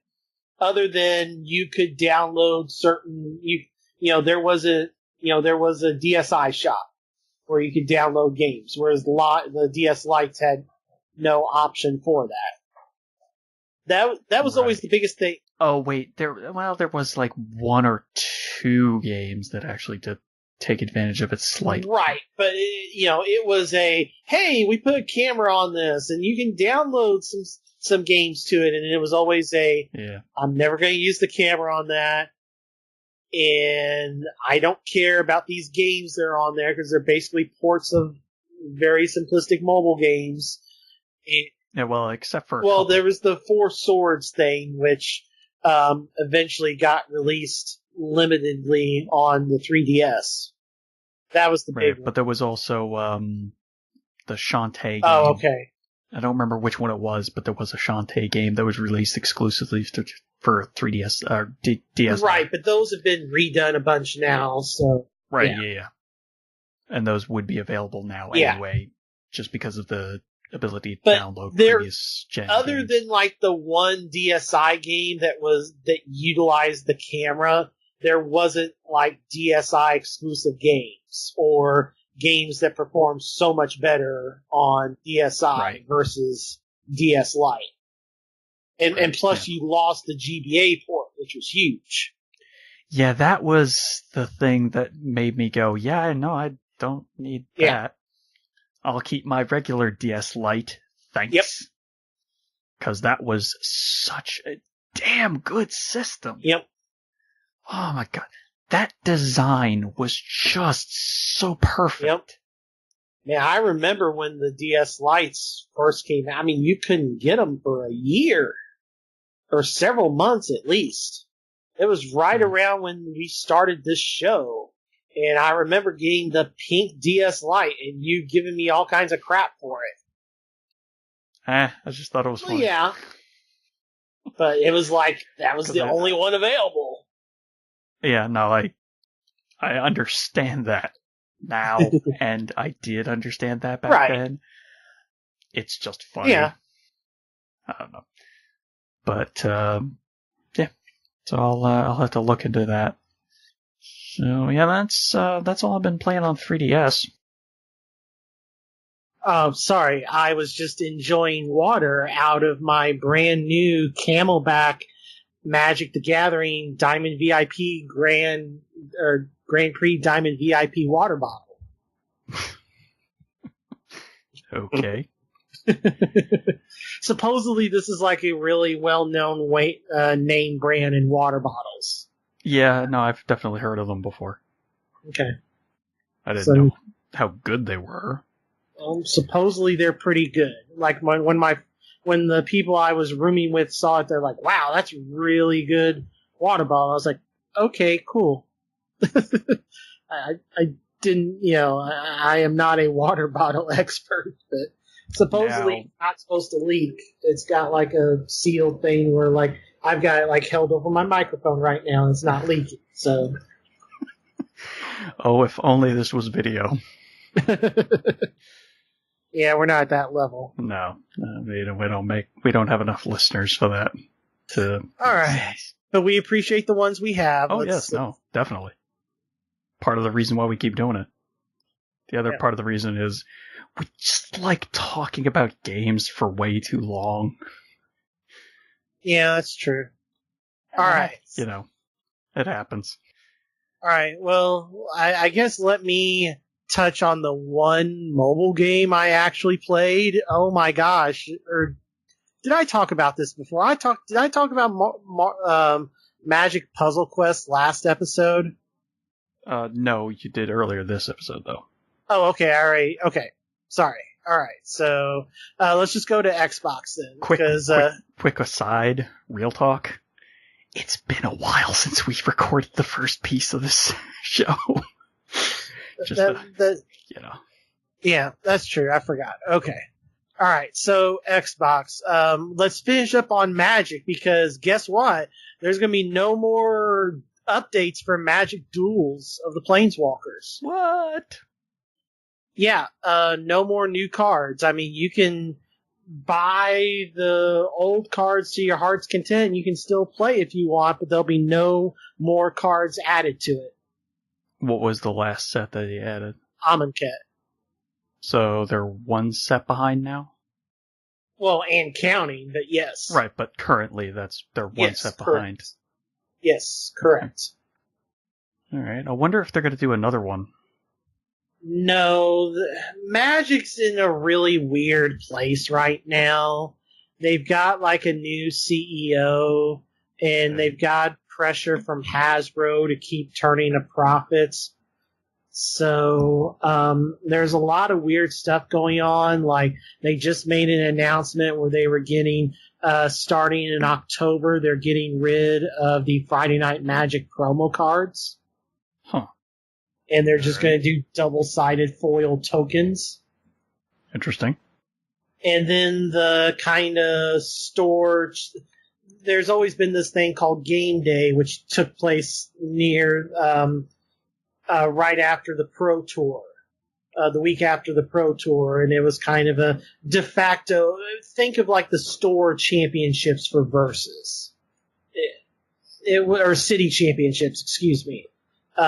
It was basically that. Like, it would be each set, there'd be a playmat for the winner, and then there'd be a common card that was a promo just for entering, and then extended art, and then there'd be an extended art rare card for making the top 8. Okay. They're changing that, too. Starting with Ixalan, they're moving it from right after the Pro Tour to right before the new set, and the promos you get will be cards from the upcoming set. Okay. But the big thing is that everybody's focusing on is the end of the promo cards. Like every Magic content maker, even the ones that are approved by Wizards, let's say, like the top ones they recognize, even they are just like trashing this. Yeah, it's an odd idea. I don't know why they would do that. Because I can't imagine that would waste that much money. Well, it's basically people are seeing this as them cutting costs because it's always new artwork for whatever cards are chosen. Oh. But the big thing was the reason people were complaining because outside of a few rare exceptions lately, the promos have all sucked. Like there was a good promo in April. There was a great promo in June. And there's going to be a great promo in September. And then other than that, the promos have sucked. They've been cards that aren't played. Right. But when they're cards that are played, they go for like $4 or $5 a pop. Okay. But anyway, yeah, so Magic's in some weird things. They're working on an initiative they call Magic Digital Next, and it's two-headed. The first head of it is supposedly making Magic the Gathering online not look like it was made in the year 2000. Okay. The second half... That's probably going to take a while, but yeah. Well, they've already been working on it for a while. The second half of that, remember like Star Trek Online and that Neverwinter? Star Trek is free to play now. It didn't used to be, but the makers of such free-to-play MMOs as Neverwinter and Star Trek Online and a few others. Oh, the old City of Heroes, remember? Yeah. So they're doing one of those for Magic. There's going to be a Magic the Gathering MMO. What? Yeah. And what? Yeah, exactly. Why? MMOs. Yeah. It's a card game. Yeah. Why? Why would they not just copy Hearthstone? It's a very good question, Stephen. I don't have an answer for you. I don't know. My brain is kind of malfunctioning because of this news. What? Oh, Yeah. I would love to talk to whoever decided that was the idea, that they wanted to go with that direction. Yeah, because MMOs are all the rage on PC nowadays. Oh, wait. Yeah. Yeah, if you're not World of Warcraft... Even if you're World of Warcraft or Final Fantasy XIV. If you're not World of Warcraft or Final Fantasy, you're not gonna be doing well. Jeez. Exactly. Oh boy. Yeah. Alright, so don't expect any more updates on Magic Duels, because, I've unpinned it. I didn't uninstall it just because, if Scott wants to play or something, but, Right. I'm kind of pushing you guys to start up a different card game, which we'll get into a bit, although I've been playing the PS4 version more, just because I have more cards in it. Right. We'll get to that in a bit. Madden Ultimate Team, they had been since April or so, had this thing where if you logged in once a day, eventually you could earn these 4 really highly rated players. And I got the third one of those, and I quit logging in every day. I've got a 92 or 93 rated team, which sounds pretty good, but all the top teams, if you really work at it in Madden, are all now 99s and stuff. So, but for what little I've spent on it, that's pretty decent. But yes, now we're what little you've spent. I did not buy that many cards this year. Okay. Just saying. But now I have a reason to actually play that mode because I have good internet. So Right. Now I can actually play it online and not, be stuttering. Yeah, I think my router's getting a little flaky, especially when it comes to connecting my Xbox One. I need to replace it. You still don't have that OG Xbox One, do you? You mean the bridge? Yes. No. I got rid of that as soon as I had the newer model 360. Okay. I just remember you always talking about that, and I was like, well, you should get rid of that. And you're like, no, it's it was your whole home network there for a while. No. That's not. No, that's not what was my network. No, my network was one of those really cheapo Linksys routers for a long time. Yeah, I remember when they were the best router. That was about 14, 15 years ago. Yeah. Kind of like KMC Hypermats, may they rest in peace. I've never heard of them. It was a card sleeve company. Okay. They got bought, and then that buyer changed the formula to where the sleeves suck, and then sold it to someone else who didn't realize the formula had changed. And now shops everywhere are stuck with all these KMC Hypermats because they were one of the 2 highest rated sleeves, and now they suck. Yeah. They're about the quality of the $3 Ultra Pro packs, but they still cost the $8, $9, $10. All right. But you're getting $3 quality. But now there's a version of the Ultra Pros that has taken their place, and Ultra Pro can't keep them in stock because the demand's so high. That's how the market goes. Yep. Some more Xbox One here. I did play just a little bit of Overwatch during the anniversary event with MVP and Condor, and I think Kensei, may have been someone else, got to play with the Ragtags. Cool. Yeah, I played a little bit of Overwatch during the anniversary event as well. So much so that I kind of decided, hey, I'm going to try my hand at this competitive ranked mode. And that I've started playing in competitive ranked. I'm up in gold now. I started out in silver. Okay. So I've been pushing my way up. I hit a little bit of a loss streak today. Lost 2 in a row.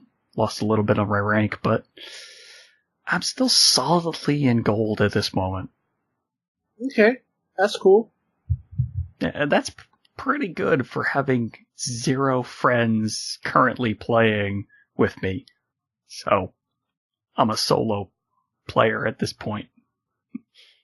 But during the anniversary event, I did get to play a few quick play matches with D-Criminal.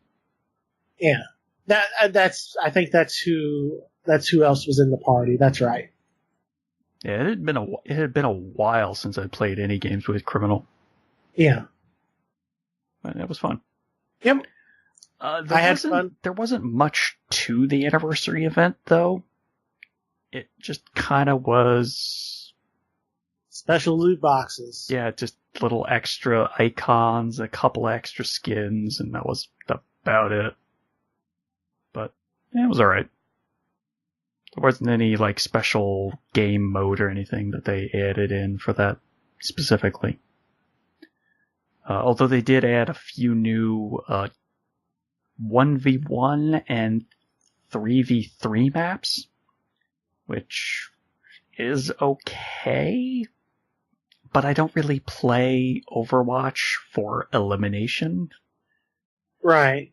So, you know. Well, and then later, or with about a week from when we're recording this, a new character comes out. Oh, right? Okay. Oh, that might be the PC version, but I'm not sure. Doomfist is coming out. I thought it was next week, but for everybody, I wasn't sure if it was PC only at the moment. Well, at the moment, it might be in the test server or something. Right, that's what I'm saying. I don't know if it goes live for PC everyone, or if it was just restricted to the test server at the moment, and then he was going to go to regular PC, and then like a week or two later, and then it would get it on consoles. Oh, I'm sorry. Thursday, July 27th across all platforms. Oh. Okay. So not this week, but next week. Yeah, my bad. All right. Well, I said next week. I just thought it was the 25th. Because everything else is coming out the 25th. Like, you know, there's a new Street Fighter character, the last part of the Mafia season pass. There's a couple other things coming out on Tuesday the 25th. There was a Mafia 3 season pass? Yes. Okay. I did not know that. It's all like post-game stuff set in new areas. Oh, okay. It doesn't take place... It takes place in the South, but it's not like New Bordeaux. Right. They're like different areas. Yeah, and New Bordeaux is their New Orleans equivalent. Correct, yes. Well, speaking of Mafia 3... Yeah, I guess I can talk about that now, mix up the consoles. So GameStop had a sale the last couple of weeks where they put a bunch of games, mostly new games, not always used, but a lot of new games on sale. And one of them that I got was Mafia 3. Okay. And I started that game. And well, first off, what's really cool is on PS4 and Xbox One, they have a demo. Now, beware you're downloading the whole game. But essentially, you can play the hour-long tutorial section. And then if you purchase the game either digitally or even if you purchase the disc, even on PS4, that save will work on, your retail, digital, or physical copy. And, well, if you're doing the game digitally, the demo converts into the full game because you've downloaded the full game. But on PlayStation, there's this weird thing with digital and physical disc files being different. And I was kind of worried when I installed the disc. I was like, oh no, am I going to have to play that whole section again? But nope, they saw the save and it's like, would you like to continue this save? And I was like, you betcha. That's definitely nice. Yeah. Especially if you're playing through what is essentially the tutorial. Yeah. So yeah, that game is I think that game's really fun. Now, is it like the greatest open world game ever? No. Is it kind of rinse and repeatish? Yeah, because the way that game is structured, you have to go attack the operations of these underlings to get them to show up on the map, and then you have to go hunt them down, and basically you do that for each section of the city until you get to the main guy's lieutenants and then the main guy himself. Yeah. So, the gameplay is a little, it's a little kind of cut and paste-ish. The atmosphere is wonderful. The cutscenes are phenomenal. I mean, the facial work in the cutscenes and everything is right up there with Horizon. I mean, Horizons are probably still a little bit better, but I mean, it's right up there. Cool. Like, this game is gorgeous and it's been patched a lot, so a lot of the weird things that were going on when it first came out are no longer there. So if you're wanting a single player, Grand Theft Auto, Mafia sort of game, and you really don't care about online, you just want a single player, crime story, for $20, although it's not that price anymore, but you might, probably by Black Friday or something, it'll be that price again. $20 is a pretty good price for Mafia 3. I got into the second area of the city and completed it, and now I'm ready to go start the third area of the city. Okay, cool. Yeah, fun game. Pro tip, once you complete the first area after the tutorial, I would choose, it gives you a choice of two guys to go after to recruit. I would recommend choosing Vito, who is the protagonist of the second game. Okay. Well, they have a way of linking all of the Mafia characters together in the stories, unlike Grand Theft Auto. Right. Like one of your first missions in Mafia 2 was to kill the protagonist from Mafia 1. All right.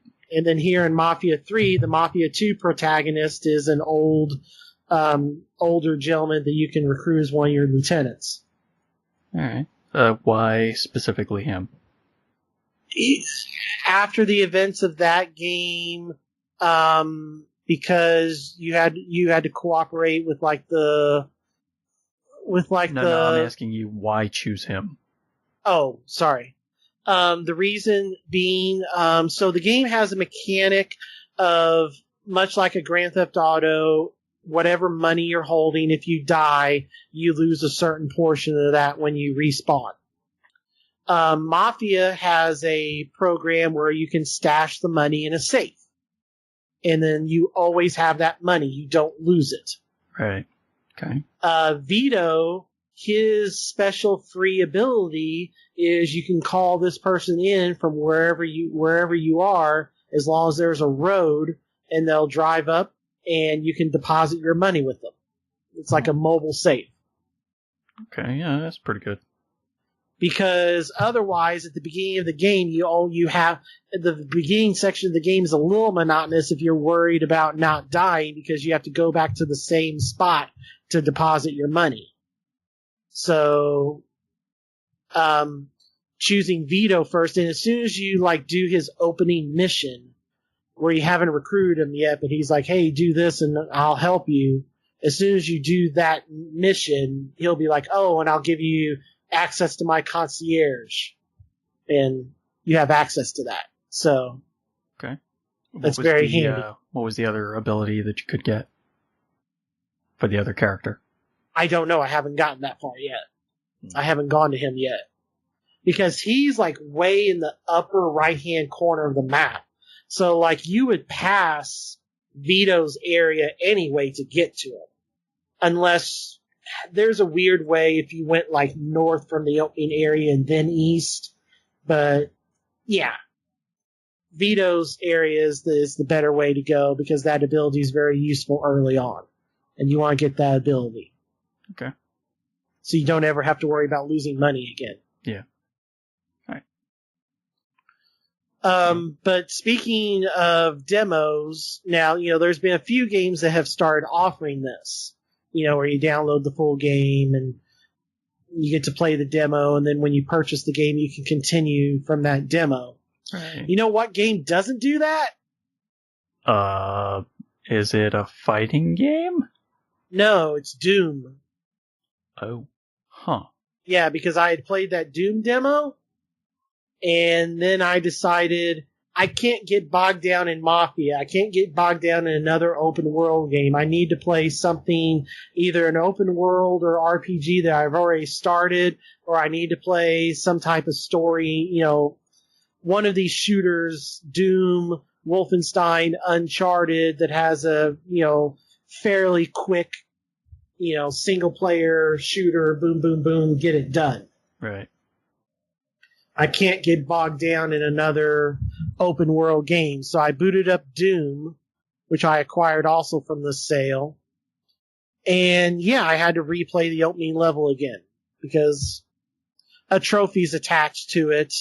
Well, although there's a trophy attached, Mafia does it a smart way. Like they have the trophy pop after what you play in the demo, but for whatever reason, I guess Bethesda, or id didn't think of that. So yeah, you have to replay that whole level from the demo, the opening level. You have to replay that whole thing. So I was a little irked by that. And that was on PS4 as well? Yeah, Okay. But I imagine it's the same on Xbox. It's just... Right, I just wanted to make sure I put it in the right section in the notes. Yeah, that was on PS4, yes. But you're enjoying it, perhaps? I only played that opening level, and I'll be perfectly honest, just to try to get through it. And I checked, and the trophies all still pop. I put it on easy. Well, just to get through it. All right. Because I still contend there is no way in hell that should be one of the 5 biggest files on my PS4. I want to get through it and get that damn game off my hard drive. Look, I understand. Trust me. A lot of that is the multiplayer data, yes. And it should not be that big, even if it is the multiplayer data. It really shouldn't be that big, even with all that. It's ridiculous. It's kind of insane how big it is. But you're enjoying playing it. I mean, all I played was the opening level again, so... Right.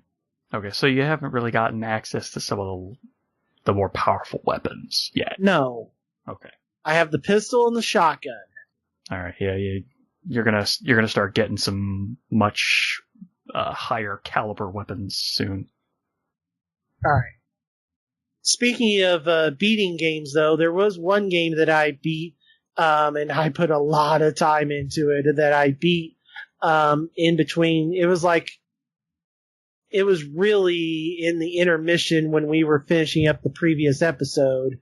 And this is my last Xbox One game. I beat Mass Effect Andromeda. Okay. I still say that game was fine. Not great.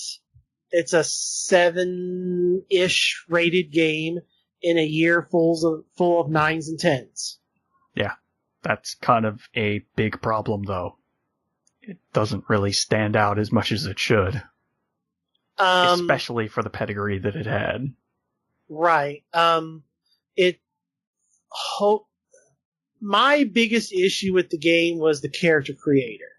And I kind of talked about that, I talked about that on the previous episode, and supposedly they made changes to it, so I don't know now, what the difference is. I do like, it was annoying that this is a change. The game before, your dad was based off a mixture of your face and your brother's face, which on mine, since I used a custom female and the default male, he looked kind of weird. But okay. now there's a default of his that you can use. All right. So the character creator hopefully is a little bit better. That was always my biggest complaint with that game. But so the bugs and odd animations didn't bother you? Yeah, the one bug that annoyed me was it got fixed in one of the last couple patches.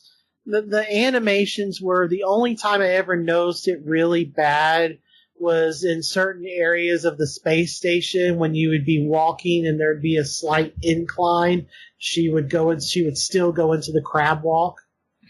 Or him. Okay. I mean, that was just like goofy, like, okay, whatever. And, there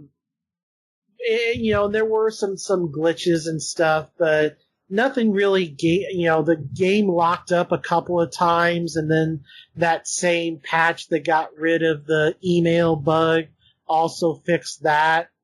I may be suffering from a bug where I don't know if I'm able to get the 100% essentially completion achievement. I don't know if that got fixed or not. What is it? I don't. There was something in one of the side quests would get screwed up, and it'd be impossible for you to get 100%, because once you get 100%, there's a particular cutscene that plays, and you get that trophy or achievement.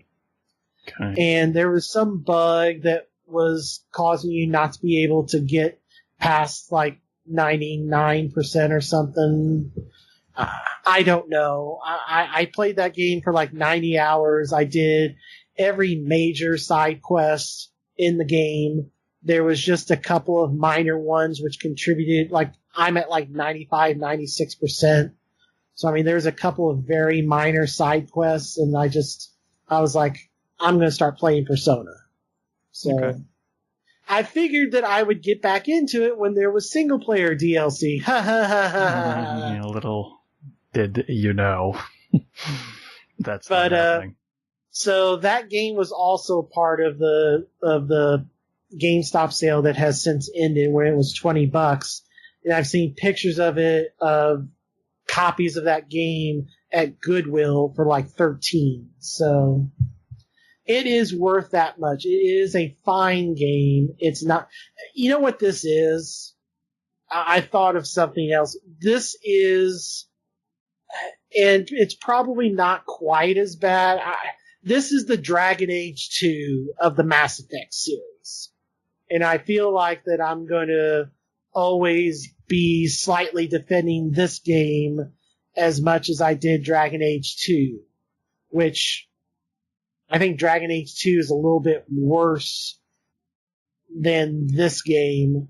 I mean, Dragon Age 2 had its good points, but Dragon Age 2 actually had a coherent story. Yeah, I mean, the recycled dungeons is the biggest knockoff. That's their bigger problem, was everything was very, very similar for all the environments. You can argue I didn't enjoy the combat that much, but that's personal. Yeah, you can argue Andromeda has a similar issue. There's a couple of varied ones, but there's a couple of planets that are very same-ish. But then there are others that are different, so. Yeah, it still has more environmental variety than Dragon Age 2 did. Yes. Unfortunately, the story goes in all kinds of like weird places. It doesn't quite coalesce as much as it should. I think it was fine. It From basically, what I've heard. I know Brad didn't like the story. That I think it was fine. I mean, there's some similarities between, kind of a overarching, ancient technology in Andromeda, just like there was in the Milky Way galaxy, and there's some interesting reveals in that game that happen. I don't know. I think it's better than most, but I'm not going to sit here and say it's a great game. It is a decent to good game. Right. I think it's worth playing for fans of the series, but now. Yeah. But I enjoyed my time with it, so. Right. I mean, it's nice that they did some work on the combat, made it a little faster, made it a little more fluid. So, I am interested to finally get into it and play it once I finish up a few of the current games I'm playing. All right, I'm done with the Xbox, and I have a few more PlayStation things, but why don't I hot tag you in here? All right.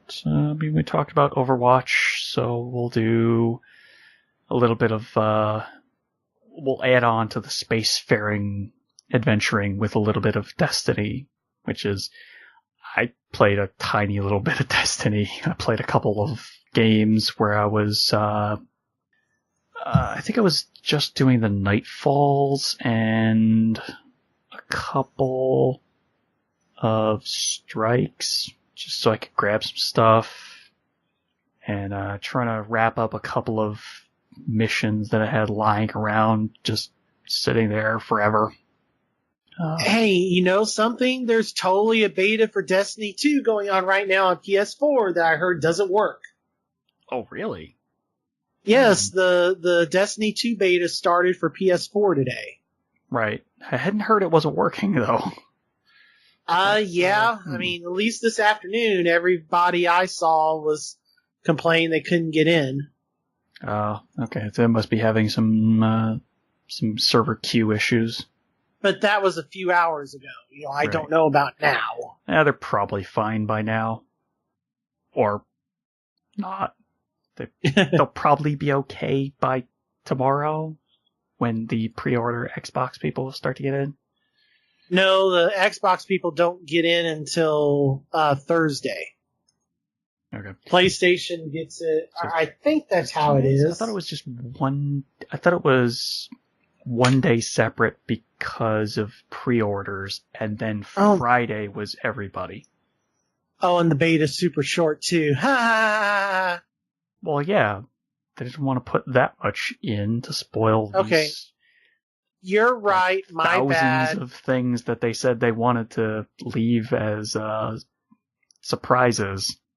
So, my bad. My bad. You're correct. So what? Okay, I thought that was what I'd heard, but I couldn't remember. Yeah. Starts tomorrow. And then everybody who didn't pre-order gets in on Friday. Yes. So I'll be playing it on Friday because I didn't pre-order it yet. Now I say yet because I know I'm going to pre-order it, but I'm going to pre-order it digitally because I don't want to have the physical version again and have to constantly reload the disc again every time that I'm just interested to load into that. So that'll be like a week before I'll pre-order it, get my bonuses and everything. So yeah, that's just playing the Nightfalls, trying to get some rewards from that before I fully stopped playing. So we'll see how long I continue to play any more Destiny now that the beta is coming up here for Destiny 2. We'll see if that completely stops me from logging into any Destiny 1. I have a feeling it might. So I guess there's only one more repeat on my list for Xbox. You want to hit that first, or you want to hit one of the newer ones? Oh, repeat's fine. Alright, so I was playing a ton more Stardew Valley, Xbox One. I have made it up to Winter Year 2 now. So I've been playing a lot. All through the, I want to say it was summer and fall, I had a giant farm full of cocoa plants. So I was getting a lot of, or not cocoa plants, coffee plants. So I was getting a ton of coffee beans. So now, while it's winter, I just keep brewing coffee. And I can sell that for a huge profit. Along with my chickens that I made, that I collected and put into a barn because I had that built.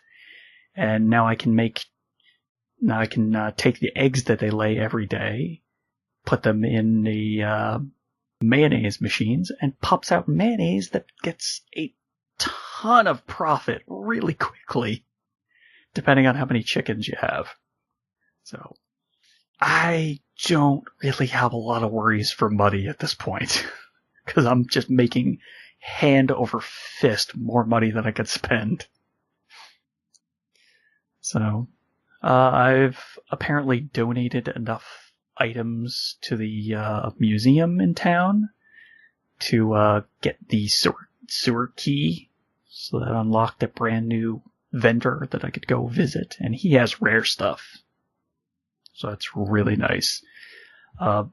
If I eventually get 2 million gold, which is a fair amount because there's an achievement for getting 1 million, and not a ton of people have it, I could get a wand that allows me to warp back to the house, to the farmhouse. So that's a really powerful item to have.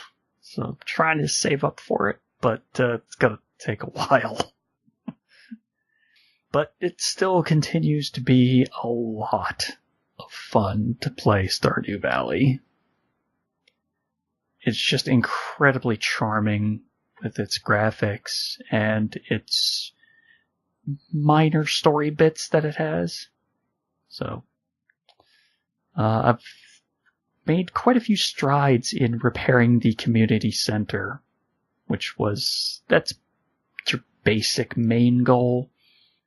So I've completed quite a few of the repairs for that. I think I'm 4 out of 6 now. So I'm getting pretty close. Okay, that was another game that was part of that GameStop sale that one I reacquired. So okay, it's fun. It's a lot of fun. Oh, they did an update to the interface. So remember how it used to be like mouse cursor moving around with the right stick? I mean, I think I remember you talking. I mentioned it being really clunky before. Yeah. They made it a little more streamlined, and it's a little bit better now. The cursor actually snaps to things that you can interact with, like things in your inventory that you can move.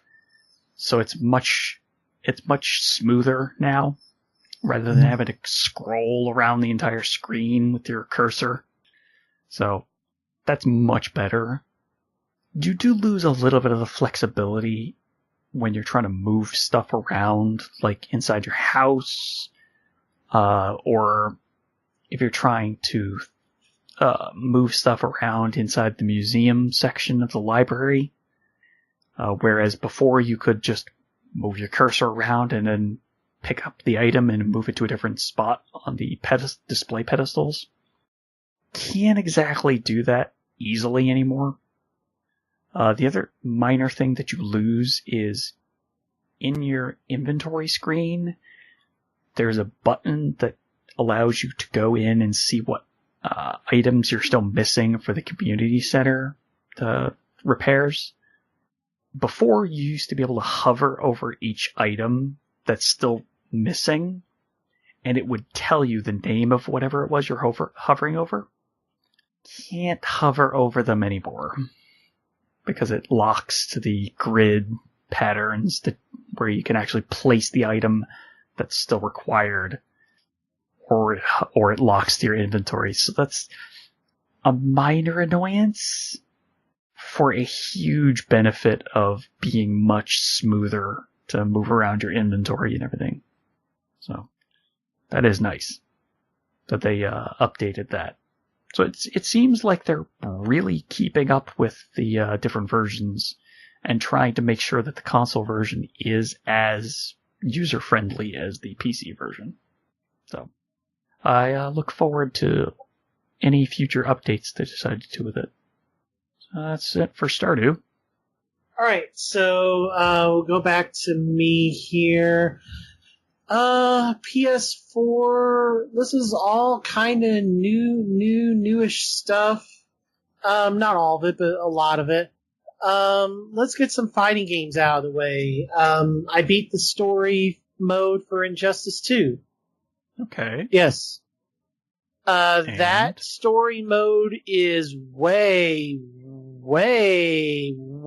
harder than like any of their previous 4. Like the only thing I could compare to it is imagine if the level of difficulty in Mortal Kombat 9 with the Shao Kahn fight. Imagine if it was that level or almost that level throughout the entire story mode. Like I barely got through chapter 1 and was struggling in chapter 2 where I just had to put it on very easy to get through the story mode. So just be aware of that, because I mean, I had just played through a couple weeks before that game came out. I wonder if I talked about that last episode. I can't remember. Yeah. I mean, I had just recently gone through Injustice 1. Yeah. So that is odd that the difficulty is that much higher. Yeah, I mean, at least I thought so. Okay.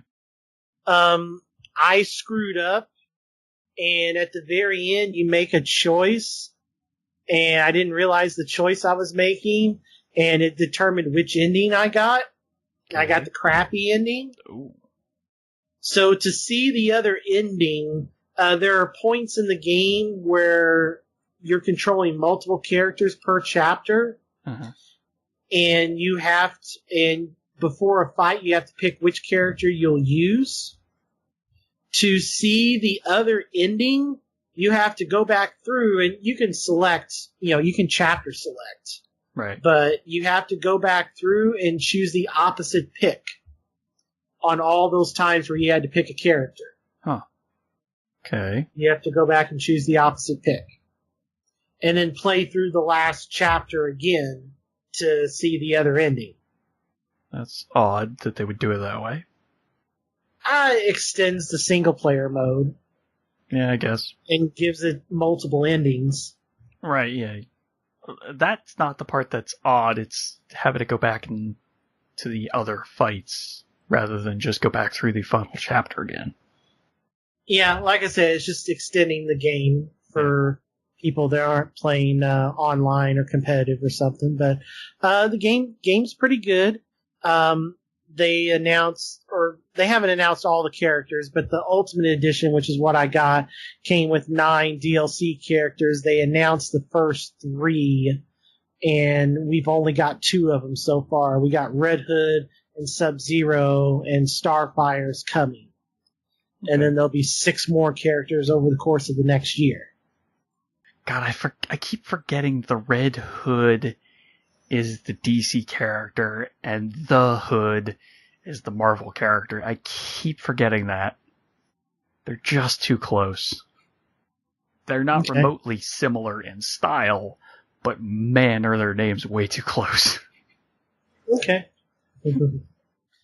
Alright, a couple other fighting game related things I played. These on the Capcom side. When E3 happened, I played that Marvel vs. Capcom Infinite demo. Okay. They probably shouldn't have put that demo out. Yeah, it's kind of the sentiment I've heard from pretty much everyone. Yeah, because they played an exhibition match at EVO this weekend, and it was a newer build of the game, and Chun-Li looked much better. Still doesn't look as good as she does in Street Fighter games, but she wasn't horrible. Right. Like the game was much better, what they played at EVO. And they had And whatever character list that was that leaked right before E3 or whatever, that seems to be the character list. Okay. Because that build showed 23 characters, and that leaked list is completely correct. All right. But the fighting mechanics themselves, not so good in the demo? I didn't get to play around with a whole lot of it. It seems like they've changed some of the moves to make them easier to pull off. Like, you can hit a few buttons and get like a basic 6-hit combo with just about anybody. Okay. But, there's not much training in that. There wasn't much training in that demo. It was literally just hopping around in the story and fighting with random characters against random Ultron bots. Yeah, that's just a weird way to do it, the story mode. Yeah, I understand that's the entire crux of their story, but man, that's really weird. And the story, they in interviews, they're like, oh, we've learned a lot from Injustice and Mortal Kombat, NetherRealm, and da-da-da-da-da. Apparently they haven't. Yeah. Yeah, the line delivery was really stiff. Like, that story mode was really stiff. Yeah. So speaking of Capcom. Well, there's something that's not on here. It's the last fighting game I played because things changed when the EVO finals happened. I watched them on Twitch in a PlayStation party with Joe. Okay. And then afterwards, he tried to teach me the basics of Street Fighter V. So I got to play a little Street Fighter V finally. Right. Yeah, I even forgot that you posted that video for a second. That was definitely something I did not expect, that you were able to block that super. Well, not block it, parry it. Parry. Yeah, so there's a video on my YouTube that's about a minute long from towards the end when I was playing Joe, and I mean he beat me most of the time, but he was trying to walk me through stuff, and there's one point in that video about halfway through where he throws out Cammy's super, and I was able to parry it. We tried to repeat it, and I couldn't repeat it, but it must be frame specific. Yeah, exactly. Yeah, because I was able to parry it and then get behind him and throw him. And he was like, what? Yeah. Because Ryu's V skill is a parry. Yeah. So. Okay. But yeah, that game. I'll definitely post a link to that. Yeah. That game is cheap. I mean, that game's $20. Like, that's MSRP. Now, granted, weird how nobody seems to want to play it for most part. Now, granted, the extra characters you either still have to, you pretty much have to buy.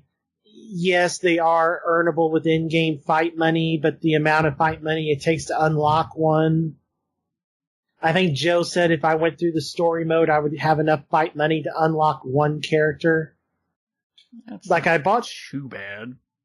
No, I mean, I got the season 1 pass. They put it on sale at PlayStation Experience for like $10. Okay. So I bought it then because the pass is normally $30. Right. So when it was on sale for $10, I bought it. So I have the characters from season 1. I do not have the characters from the current season. Maybe you can use your fight money for one of them. Yeah, that's what I gotta do is go through the story mode and unlock one of them that way. But so played a little bit of that with Joe. Watched the Street Fighter V finals. I just watched. Super happy that was it Ultra Street Fighter 4, right? Yes, Super Street Fighter 4 Arcade Edition plus the Ultra add-on, or if you have the Ultra Street Fighter 4 disc. Right. Either way, it is backwards compatible now on Xbox One.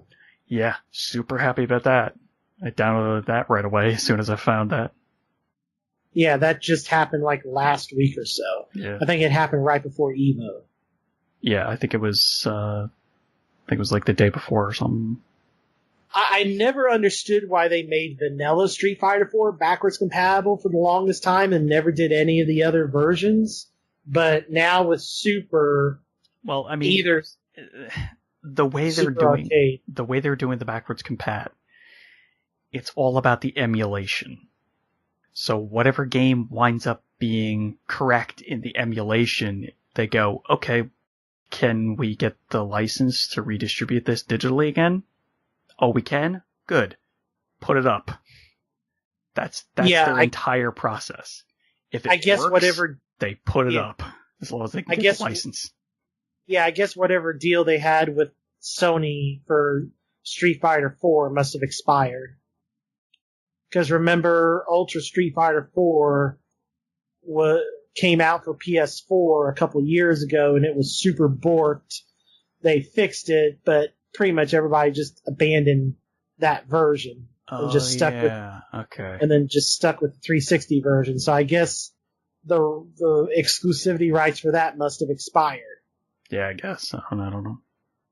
Because technically, the announcement was for Super Street Fighter 4 Arcade Edition, but the Ultra add-on DLC, or if you have the Ultra disc, right? Both of those work. Or the digital version of Arcade Edition, what have you, it works. Yeah. So. All right. Good to have that classic fighting game back again. Yep. And I don't have a stick anymore. Well, I don't have my 360 stick anymore. I sold it. And plus that wouldn't work on Xbox One anyway. Yeah. I have a fight pad that works on both 360 and Xbox One that I bought on clearance. So I'm just going to be using that if we ever play Street Fighter. The fight pads will work? No, they made newer fight pads. Oh. Okay. There was a Mortal Kombat one I got that came out when Mortal Kombat 10 first came out. And then eventually it went on clearance. But this fight pad has a toggle on it to switch it between 360 and Xbox One. Okay. Alright, well, then I guess I can't use my old 360 pad then, huh? I don't think so, no. I mean, try it and see. I mean, it seems like it's a USB plug, but I don't know. I might try it whenever I go to play some. Yeah, here it is. Here, I'll give you the Amazon link here. Okay. But yeah, so that's what I have now, and it has a toggle to work on both. So. Right. All right. So also Capcom related, then I guess. Yeah, I fooled around a little bit with the Mega Man Legacy Collection, specifically Mega Man 1 and 4. I just want to beat those games and get those achievements, because not too many people that own this have the trophies for beating the various Mega Man games. Like, they're fairly rare. Huh. Because on PlayStation you can see the percentages. Well, you can on Xbox One now. Yeah, that's right. Because now they have the diamond achievements, which are the super rare ones. I think it's anything less than 10% gets a diamond next to it now. Yeah. Let's see here. I was trying to pull up my profile, and of course, alright, Mega Man. But that was the only reason you were playing those? Was just to get those trophies? Yeah, I mean, also it was kind of a thing where I didn't have time to devote to a game I'll talk about in a second.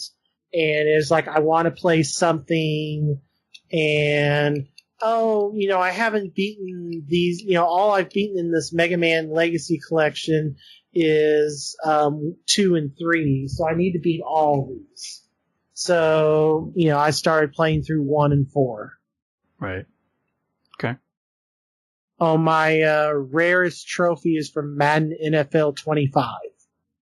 Okay. Unless it doesn't have my PS4. Like, it doesn't have my PS4, I don't think. Yeah, it totally does not have any of my PS4 stuff. I don't know. This is That's weird. Ah, Do you have to sync them? I don't know. This is a third-party site. Oh, okay. I thought you were like on the official Sony site or something, because that would be weird.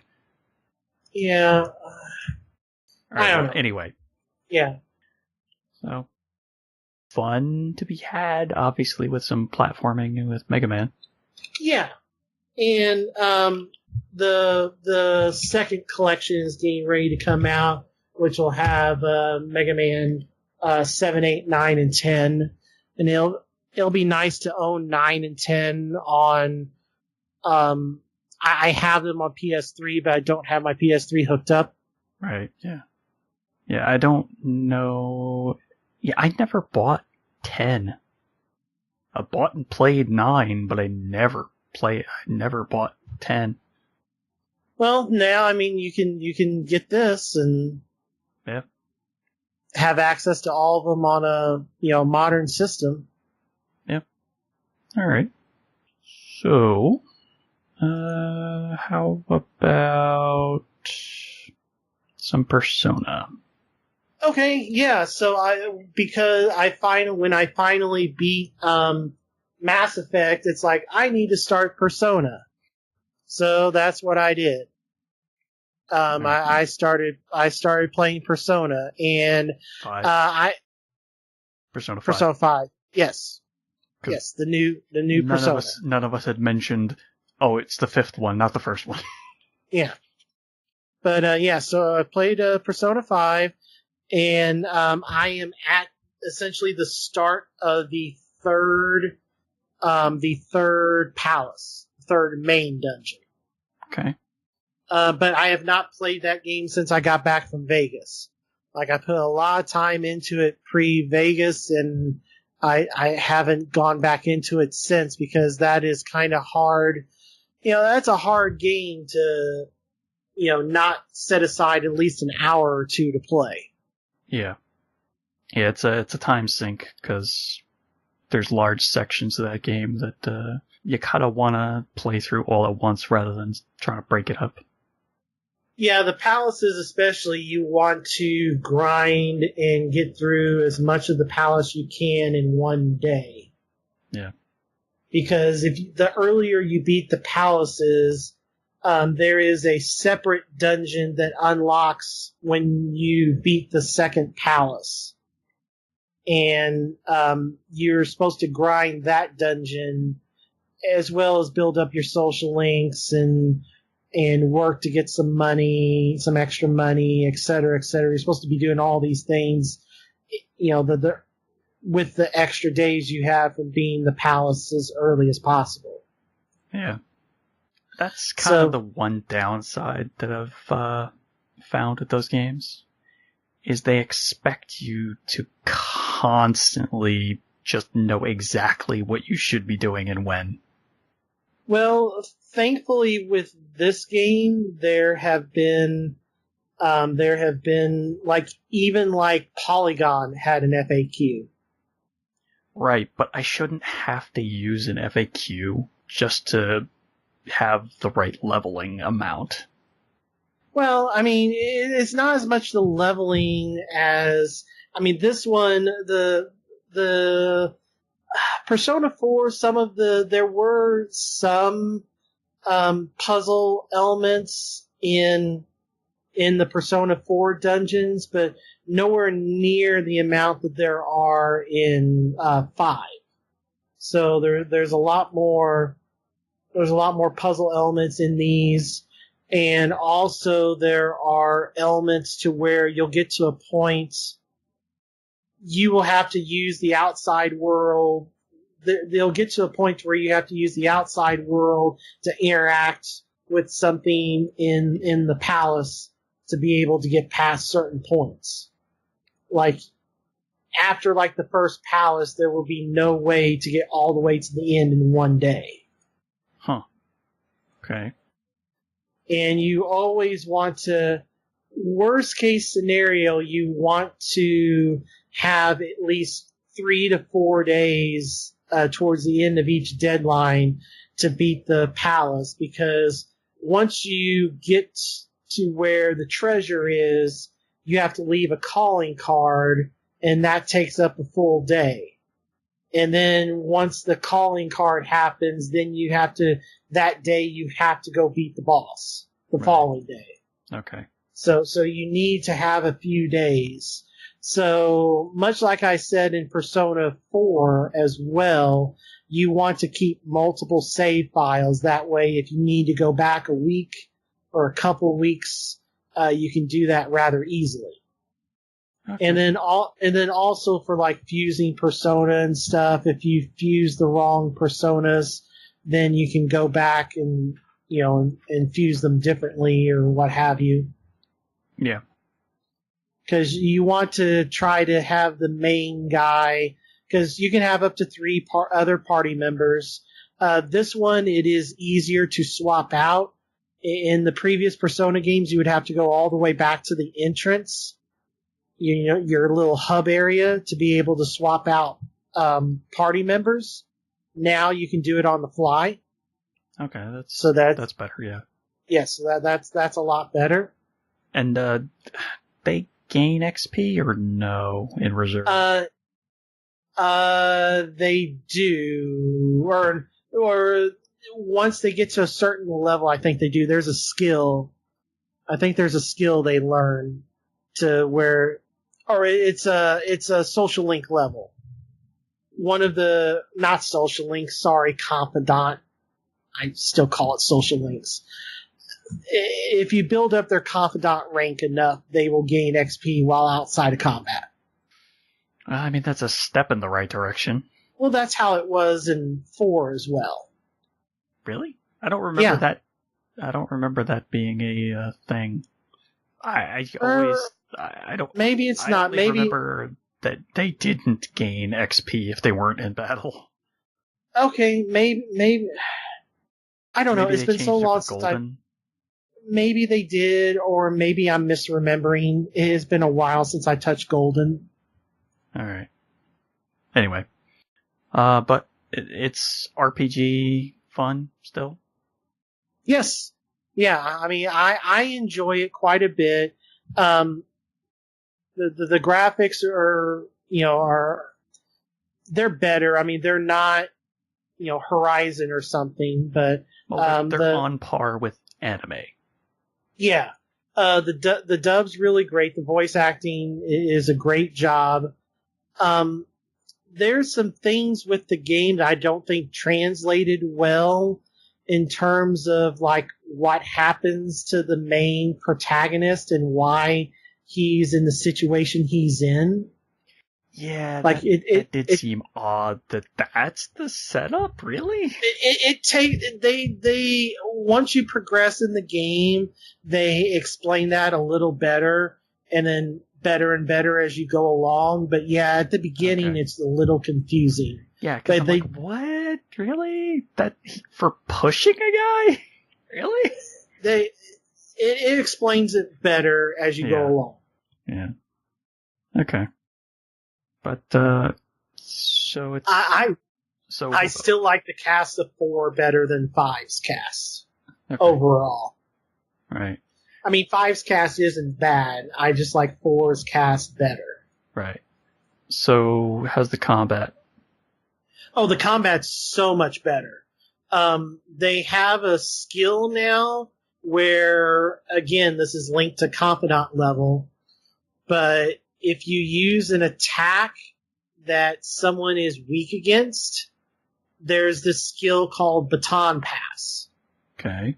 And you can basically pass your free turn to someone else, give them a little bit of a stat boost, and then they can use... So basically what happens is you figure out what certain enemies are weak against.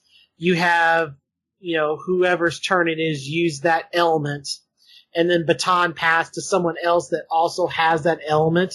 Basically, it's a way so that your main character doesn't have to use up all of his spirit energy to hit everybody's weak point. Okay. If, like, for example, Anne's element is fire. So if you have an enemy that's weak against fire, you can hit one enemy with it, and the baton pass to her, and then she can use her abilities to hit the other enemy in the group that's weak to fire. Okay. Because you want to be able to knock all the enemies down, just like in the previous games, but unlike Persona 3 and 4, where you would go, you would have either all-out attack or don't. In this game, you hold them up. Like if you get all the enemies down, stunned, you do a hold up. And you can either all-out attack them, you can negotiate, or you can negotiate with them. And when you negotiate with them, that's how you get the new personas. Or you can also ask for a money or an item. Okay. And you have to... Do you get items and personas just after beating battles, or no? You do not get personas. You can get items. There can be random item drops just like in the previous games. But to get the other personas, you have to go through a modified version of what you had to do in terms of the demon negotiation of the first 2 games of the series. Where they will say something and you have one of 3 choices to respond. And if you respond correctly, there'll be, you pick 2 or 3 correct responses, they'll remember that they're actually they're actually a persona and not just a shadow, and they'll add their persona to your inventory. Okay. There's no card system or anything like there was in 3 and 4. They basically took the demon negotiation from 1 and 2 and updated it for 5. Yeah, not wild about that part specifically, but it's not. It seems like it's much better though. Yeah, I mean it works out fine, and then eventually, if you build up your party members' confidant levels enough, they will jump in if you screw up and piss off the demon, and you'll get another chance. Okay. If you choose the wrong thing, and you just have to either look through a guide, or I just kind of randomly look over the choices and pick depending on what type of enemy it is. Like its disposition and what type of enemy it is determines what choices you're supposed to make. Right. For them to be correct. Okay. So, fun. Yes. All right. I'm having a lot of fun with it. Sadly, if you don't have a PlayStation console, you can't play it. Right. All right. So, speaking of cards. Oh, yes. So Gwent. I have been playing the Gwent beta on PS4. Okay. And I had the closed beta on Xbox One, and I just didn't... They have changed so many things from Gwent as it was in Witcher 3 to what Gwent was in the closed beta to what Gwent is now in the open beta. They have changed so many things, and they have made it much more rewarding now to play, that I try to play a little bit each night. Okay. Because I can get a free pack of cards every day, essentially. Okay. Just for winning 6 rounds. I don't even have to win 6 matches. I just have to win 6 total rounds, and you get enough currency to buy a pack of cards. All right, but why specifically PS4? Because I didn't play enough. The amount of free packs that you got from when it went from closed beta to open beta on PC and Xbox One was determined by how many levels you did in the ranked, like what level you were, determined how many free packs you got. Mm-hmm. And then also if you bought packs in the closed beta, you got refunded those packs when it went open. Okay. Whereas on PlayStation, they only had one weekend that was the free beta. Like they did a closed beta weekend, but it was only like 1 week, or it was open. It was only it was open, but it was still part technically of the closed beta. It was only available for one weekend. Hmm. And as long as you downloaded the game for that weekend, when it went into open beta, you got, I think it was 5 or 6 free packs. Oh. So I started out with more cards on the PlayStation version than the Xbox version. Okay. So Right, that's why I've been makes playing. sense. The Xbox version is a little bit better though because it's cross-play between PC and Xbox One. Okay. And it's open beta right now on all 3 platforms. Right. Yeah, I should load that up soon just to try it out, see if I enjoy it. Definitely go through the tutorials because, Oh, of course. like I said, Why would I not? well, I'm just saying to the listeners out there because it is a completely different concept of a game. And if you're like, well, I played Gwent and Witcher. Gwent and Witcher 3 is, I mean, it's the same teams and that's about it. I mean, it's the same basic rules and it's the same teams, but all the mechanics have totally been rebalanced and changed. There are actual keywords now, like in Magic or Versus or whatever. Okay. And there's a ton of them. And they are better now. Like if you just hover over a card, it will show what all the keywords are and mean. That's good. Yeah.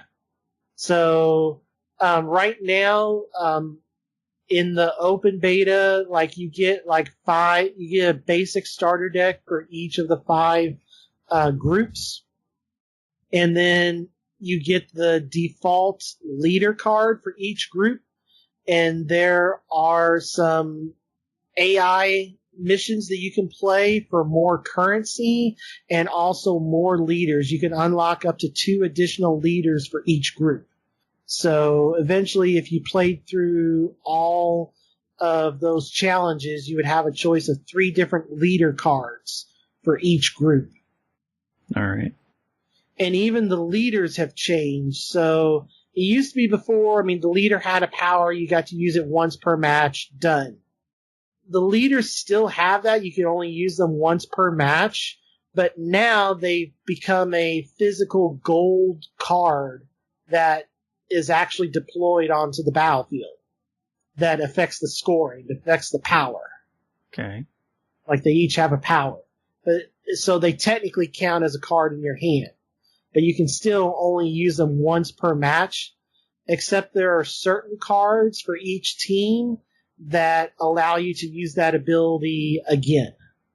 All right. Like, my best deck right now is the Nilfgaard deck, and I have a dude that is 4 power, but when I play him, it triggers my leader ability. So I essentially get 2 leader ability triggers if I get that dude out each game instead of just 1. Okay.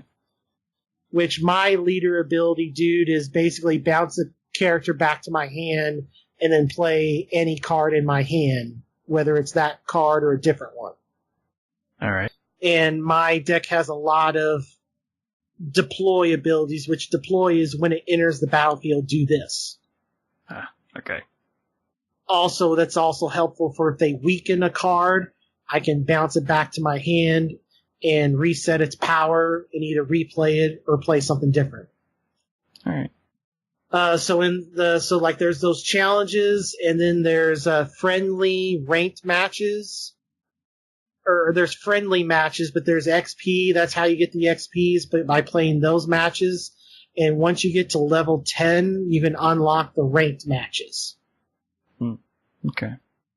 And then whatever your rank is at the end of each season, you get rewards based on what rank you are as you go up the ranks.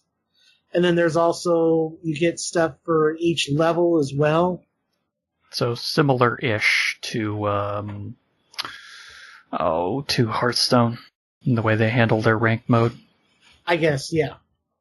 And then also, like I said, there's daily rewards. So if you win 6 rounds, not matches, but just 6 rounds, so you can win 3 matches, you just win 6 rounds in 24 hours. Like I said, you get enough currency to buy 1 pack. So that has become my play this for 30 minutes to an hour each day and earn enough currency to buy a pack. What I was doing with Magic Duels, I am now doing with Gwent. Yeah. Alrighty. Let's see here, and then I guess You've only got one more, right? Yeah, the last game that I played. So speaking of games that are like a beta. Yeah. Yes, I know it's a little harsh because it's not quite in beta anymore, but still. Yeah, so I started Marvel Heroes Omega when it went into open beta on PS4. I think it's finalized 1.0 now, finally. So yeah. I don't think it's quite in beta anymore. Yeah, I mean, what it was on PlayStation, you had to buy one of the character packs to be able to play the game unless you got a free code. Okay. Unless you were able to track down a code. But now you can just download it and play it without buying any of the character packs. And then they give you enough currency to unlock one character. Yeah, one low tier character.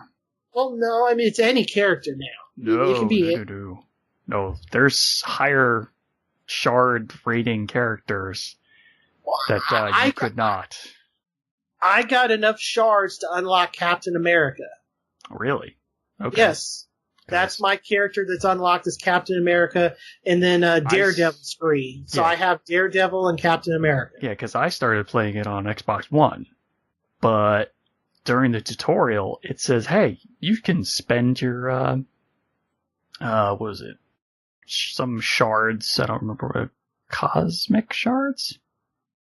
I think that's it, yeah. And when I was looking through the list, I'm like, oh, Cap's like 250 more than what I have. Huh. Maybe it's because I downloaded the previous beta. I don't know. I was given enough shards where I could pick any character. Yeah, unfortunately, when I started, that was not the case. It was only one of a very select few, so...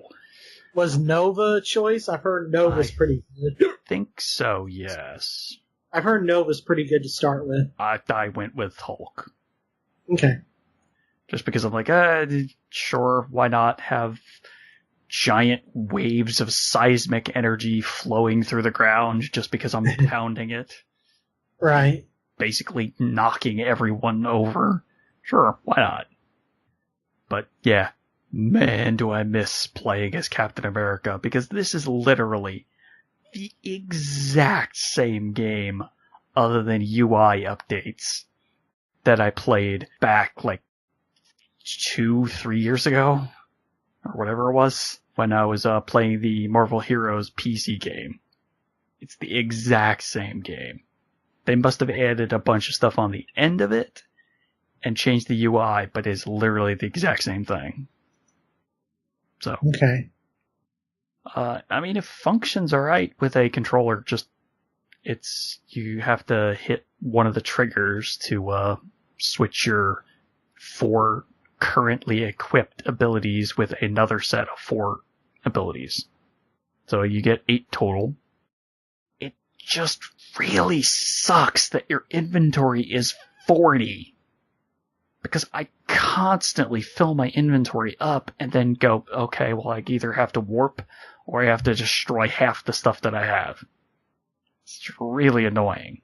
And that was always an annoyance when I was playing on the PC as well. So, other than that, it's still a Diablo clone game to a T. It's literally an action RPG that if it didn't have the Marvel Heroes in it, it would pretty much be one of the most generic things possible. Yeah. It's fun to trigger the hero's abilities, 'cause that was always fun. I'm really annoyed, though, that they had to lock the one choice that everyone should take, Captain America, behind a slightly higher amount of shards. You do get the ability to rank every single available hero up to 10 in a trial, essentially, of each one. Yeah. But you can't level them past that unless you unlock them. So, oh, that's right. It was Eternity Splinters. That's the currency for buying them.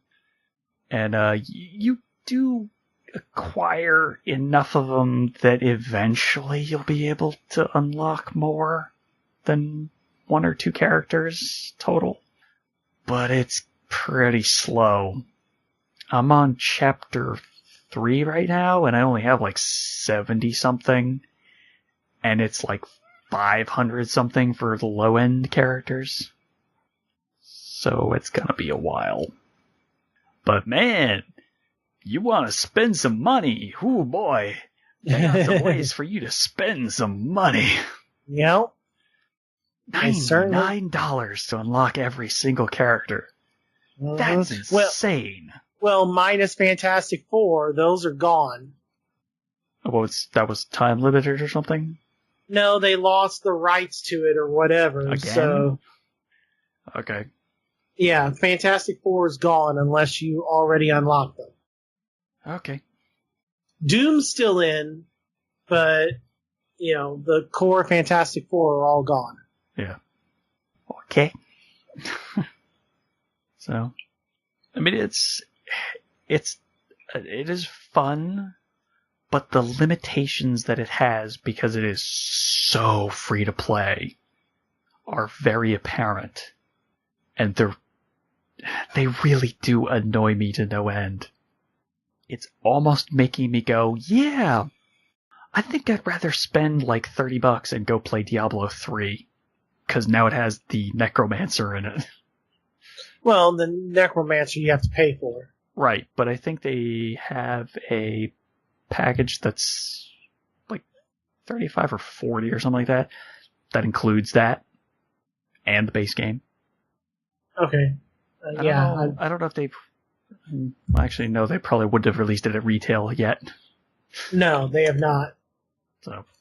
Oh, speaking of that, you know what game's coming out at the end of August? Oh. Speaking of that style, Pillars of Eternity, with physical and digital.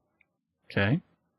I've been waiting for that game to come off to be available on console, so I'm really excited. So, but it's action RPG in the vein of Diablo? Yes. Okay, cool. That was the game that Obsidian kickstarted a couple years back. That they're currently working on the sequel. Okay. But the console version is the complete edition, so all the add-ons and everything. It's literally titled Pillars of Eternity Complete Edition. Okay. Alrighty. Well, there you go. Maybe that might be a better game to check out if you're looking for slightly better Diablo-style games. Oh, your Eternal collection is $60 digitally. I think it might have been on sale the first week. Yeah, you know what? That might have been what it was. I'm literally looking at it right now. It's $60, and then if you already have it or you have the base game, Necromancer is $15. Yeah, that seems maybe a little pricey just for the additional character. That's why I thought, it's not bad if they're adding it into the, readily available $30-ish base game. But, yeah. That was just a launch sale. Okay. Well, when it goes on sale again, I might pick that up. Just because that game is so good. Alright, well, I don't really know that I have much else to say about Marvel Heroes Omega. Yeah, I haven't either. I mean, I've only played, I played it one day, so. So you're chapter, 1 still? 1, yeah. I'm halfway through chapter. I think I just got done doing a sewer part or something. Was the last thing I did in chapter 1. I think I remember that. Yeah. Vaguely. I just beat Doc Octopus. I think that's what it was. Oh, okay, yeah. Okay, so, yeah, you're almost done with chapter 1 then? Yeah. I think you just have to get one more villain and you're done with that chapter. Yeah, something like that. All right. Well, anything else, or are we going on to the last game that I played? It's the last game you play. I haven't played it. We've gone through. Finally, we've gotten through everything I played. All right. Last game that I played that was kind of new, even though it's not really that new because it came out in like 2015 on PC. And I want to say it probably came out in 2016 on Xbox One.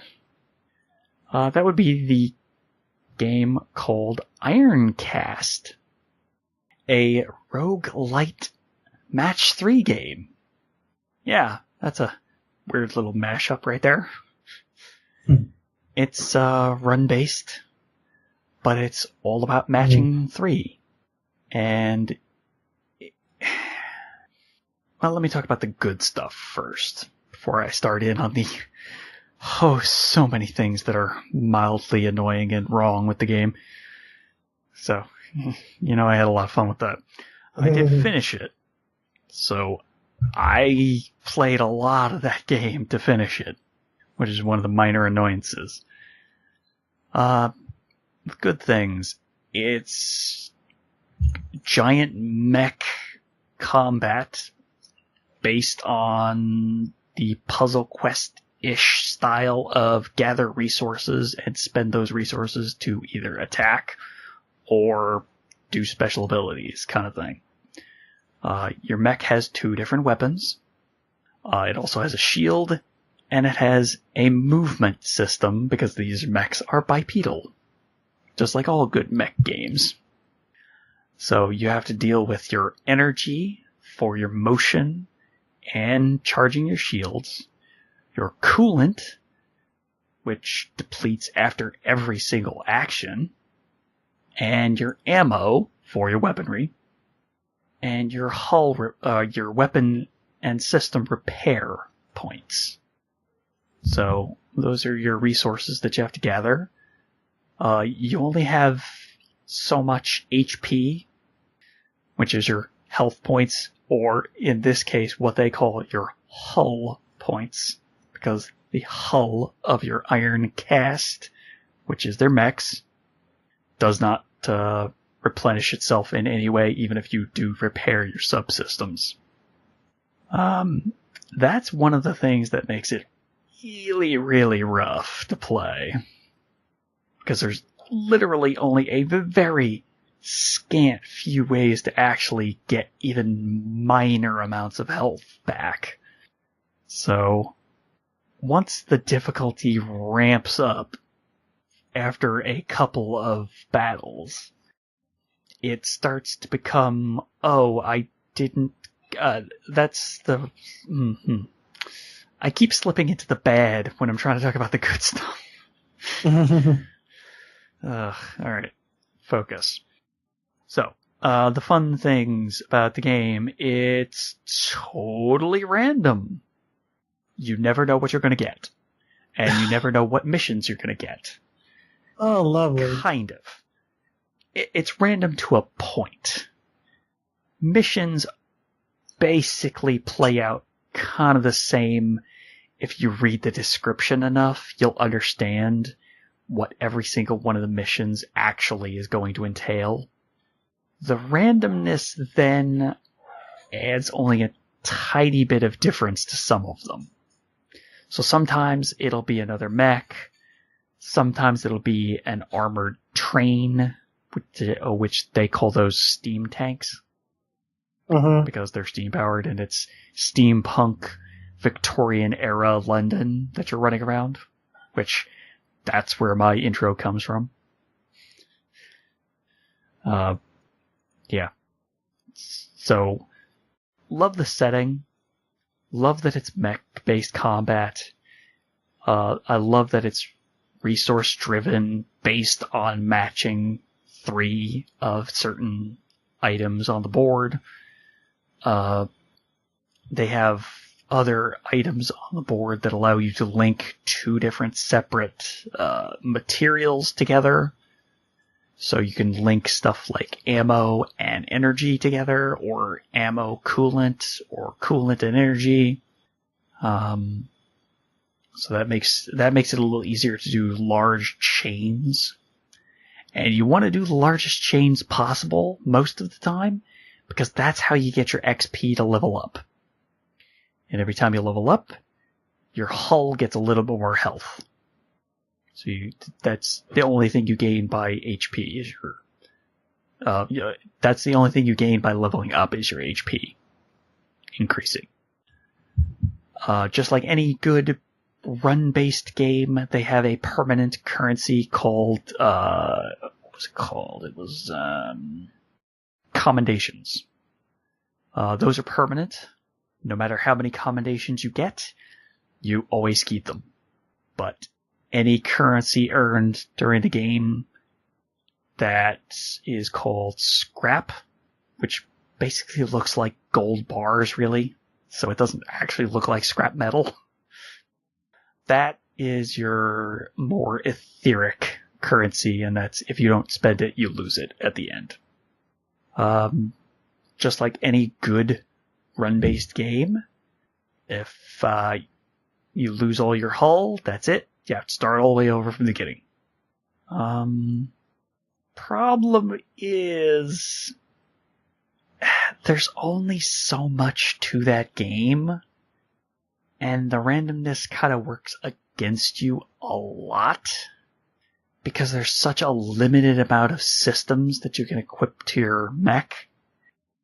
There's only 5 levels of every weapon, and there's only 5 weapon types.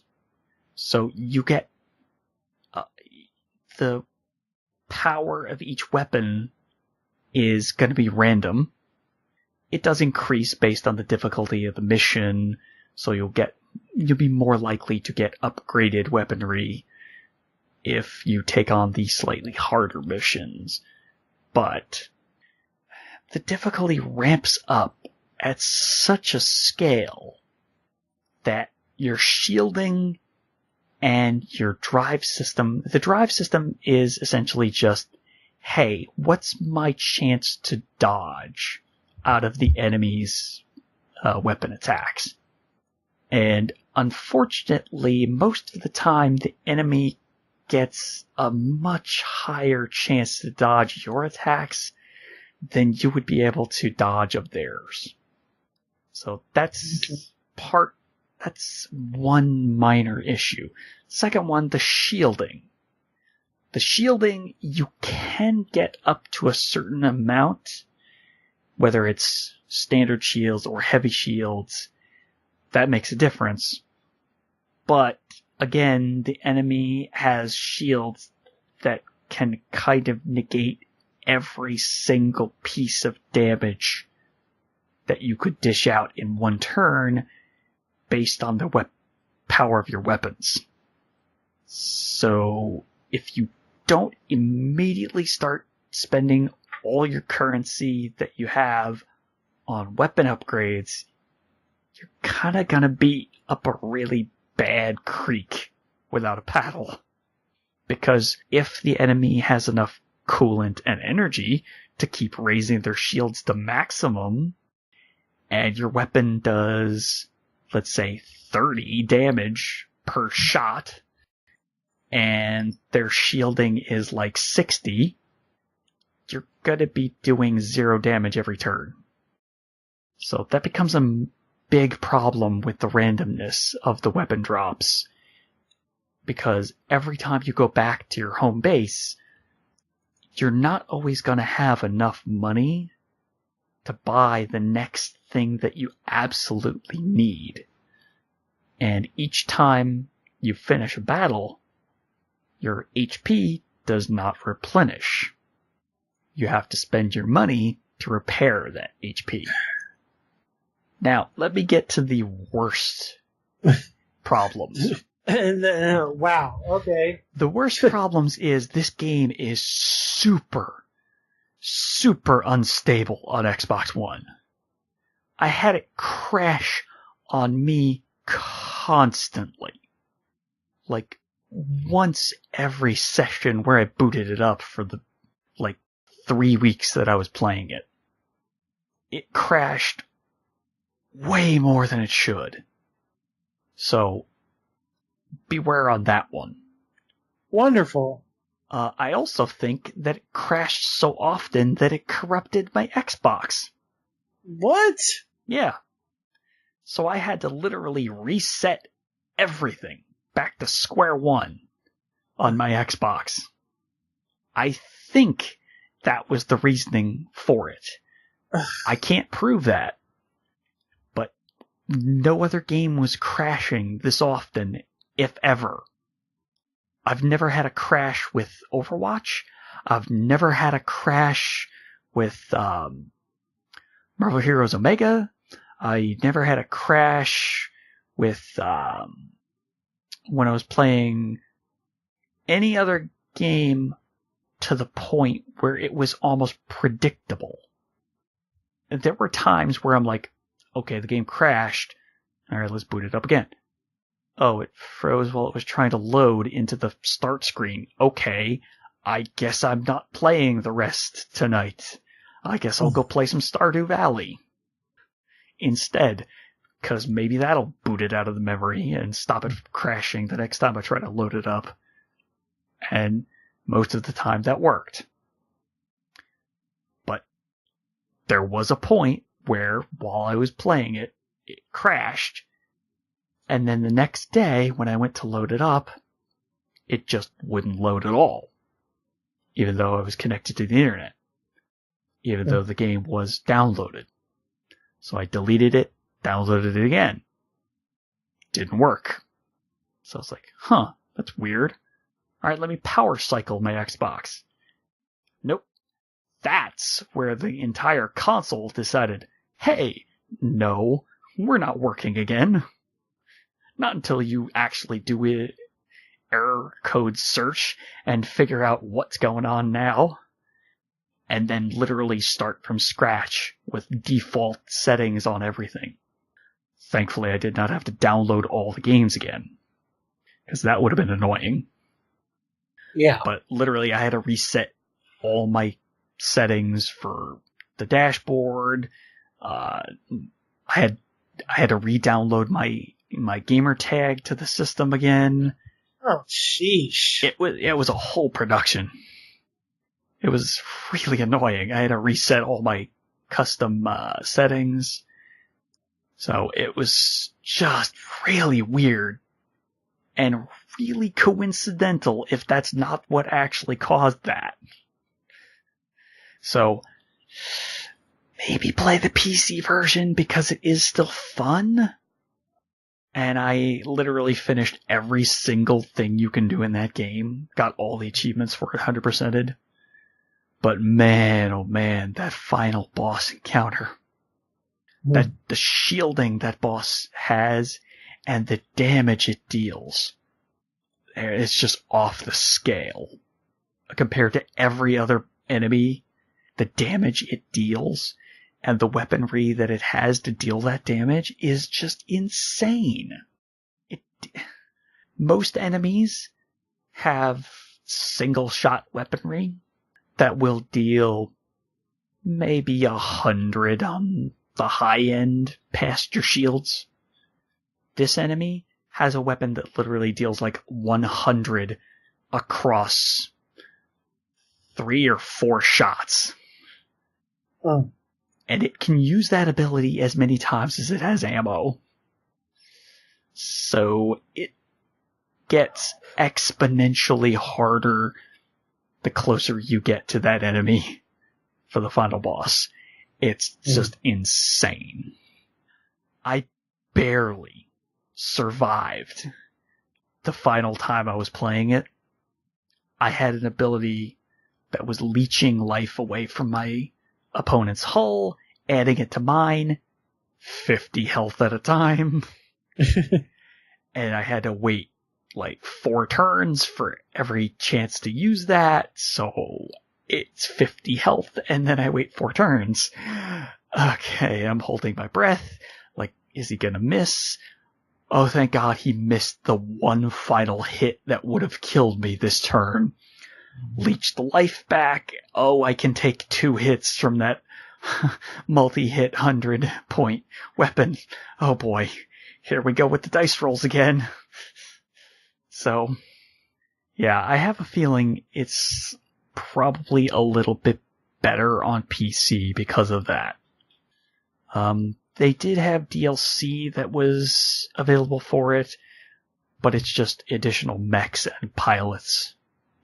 And really, there was only one pilot that I could have ever wanted to play, and that's one of the unlockable pilots. I think his name was Beechwood. His ability is you get 10% additional damage for every single shell weapon, as opposed to energy weapon. Okay. That gets boosted 10% damage, and every time you match 6 or more ammo nodes on the board, that has a chance to automatically give you a crit, or a higher chance for a crit from your weapons. So you want those. Oh boy, do you want those so bad. So, yeah. So, while fun and tough, those bugs and glitches that I encountered, oh boy, yeah, I just don't know that I can recommend it on Xbox One. As fun as it is to play up to the final boss, which will pound you into the ground every single time. Because I literally bought everything you could buy with the combination currency, and still was having so much trouble with him. So, it's fun to a point. But I would say check out the PC version instead of the Xbox One. Yeah, because we just got you a working Xbox One S. Yeah. That wasn't have weird issues. We don't need to develop those weird issues on another Xbox. Yeah, no, I definitely don't want that. Especially not with Destiny 2 looming in a month and a couple weeks. I really want to be able to play that without incident from day one. A little over 7 weeks. Yeah. Oh, I can't wait for that beta. A couple more days and I get the open beta. But yeah, that's pretty much all I've been playing. So I think that does for all the stuff that both of us have been playing, right? Yeah, and I think we better call that a show. Oh yeah, no, definitely, because I think we're pretty close to 4 hours almost total. I think for the show. I don't know, we're 3 something, I think. Definitely over 3, that's for sure. Alright. So we gotta end this quick here. Alright, so don't forget to subscribe to the show through iTunes or the Groove Music Marketplace. It's also on Stitcher Radio. Yes, and Stitcher Radio for your smartphones, both iPhone and Android. You can also follow us on Twitter at Checkmate Arcade for the show, no spaces for that. Or individually, you can follow me at Dark Bossman, no spaces. At MSU Hitman for me. Also no spaces. Yeah. We also have Facebook. You can follow us on Facebook at, just search for Checkmate Space Arcade. Yep. And I think that does it for our little housekeeping wrap up there. So that has been the show. I have been your jolly old England immigrant for the evening. My name's Stephen Boss, the Dark Boss Man. And I found I just can't believe all the retro stuff that just fell into my lap in the last couple of weeks. I'm MSU Hitman Jason Billingsley. And we will see you on live PSN and maybe even on the deck. Peace out, everybody.